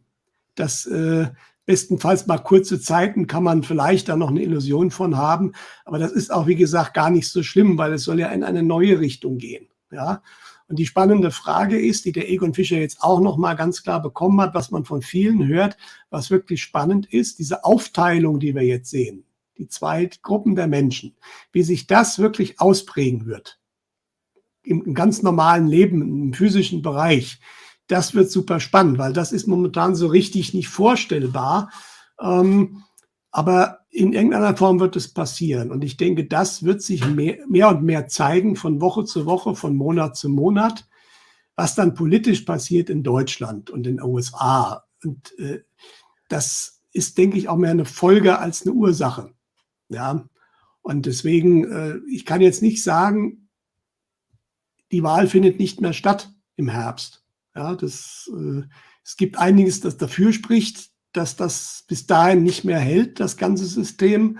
Aber es kann auch gut sein, dass es länger dauert. Und es gibt eine Reihe von, also wer glaubt, dass 2022 die Welt wieder komplett in Ordnung ist, den Zahn muss ich den Leuten leider ziehen. Das Gegenteil ist der Fall. Aber was relativ sicher meiner Ansicht nach passiert, dass die Vorgänge, die jetzt dann aber auch dazu führen, dass die Aufgewachten wieder ein bisschen mehr merken, dass es doch auch mal anders hingeht, zumindest teilweise. Der Anfang davon, der ist maximal, also nicht mehr weit weg. Wenn wir Pech haben, noch Monate. Wenn es ganz doof läuft, Herbst, sagen einige, aber vieles spricht auch wirklich für Mai. Dass da schon irgendwas passiert, was zumindest mal dieses Blei auflöst, was wir momentan scheinbar über allem haben. Nicht? Aber ganz wichtig ist halt, und das ist die Botschaft, die man immer wieder hört, also das meiste liegt an einem selbst. Ja, selbst versuchen jetzt, egal was außen passiert, aktiv zu werden, Gleichgesinnte zu suchen, ein bisschen vorzusorgen, das sollte man tun. Vielleicht jetzt schon auch, wie gesagt, alternative Versorgungswege sich suchen, einfach aktiv sein. Dann ist auch der Frust, die Angst nicht mehr so groß, wenn ich in der Tat bin. Ja?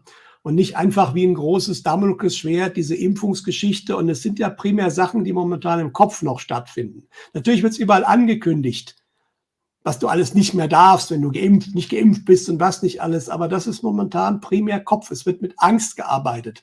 Und das wird auch so bleiben, weil eins ist völlig klar. Selbst wenn jetzt alles Böse kommt und die Merkel das Gesetz durchkriegt und dann wirklich sagt, und man darf nur noch einmal pro Woche zum Einkaufen raus, ansonsten bleibt ihr alle zu Hause. Das wird ja momentan durchaus in verschiedenen Quellen gesagt, dass das der Plan ist. Selbst wenn die das offiziell durchkriegt, sie haben nicht die Möglichkeit, das wirklich flächendeckend durchzusetzen. No way. Sie können dann Exempel statuieren, aber auf dem flachen Land ist das völlig aussichtslos, das durchzusetzen. Ja, und dann ist es einfach primär im Kopf. Ja, und das ist aber, womit sie arbeiten. Und das Gefängnis im eigenen Kopf ist das schmerzhafteste und das stabilste. Ja, das kann man außen momentan gar nicht so einrichten, schon gar nicht bei uns.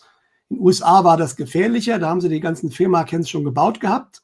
Da wird es aber auch nicht mehr passieren, weil Trump, wie gesagt, eigentlich der Herr im Haus ist. Da kommen dann eher diejenigen rein, die dem tiefen Staat geholfen haben. Aber das gibt's hier nicht. Ja, es gibt hier eine Euro-Genfor, die ist klein. Die Bundeswehr ist fast nicht existent im eigenen Land. Die Polizei ist jetzt schon total überlastet.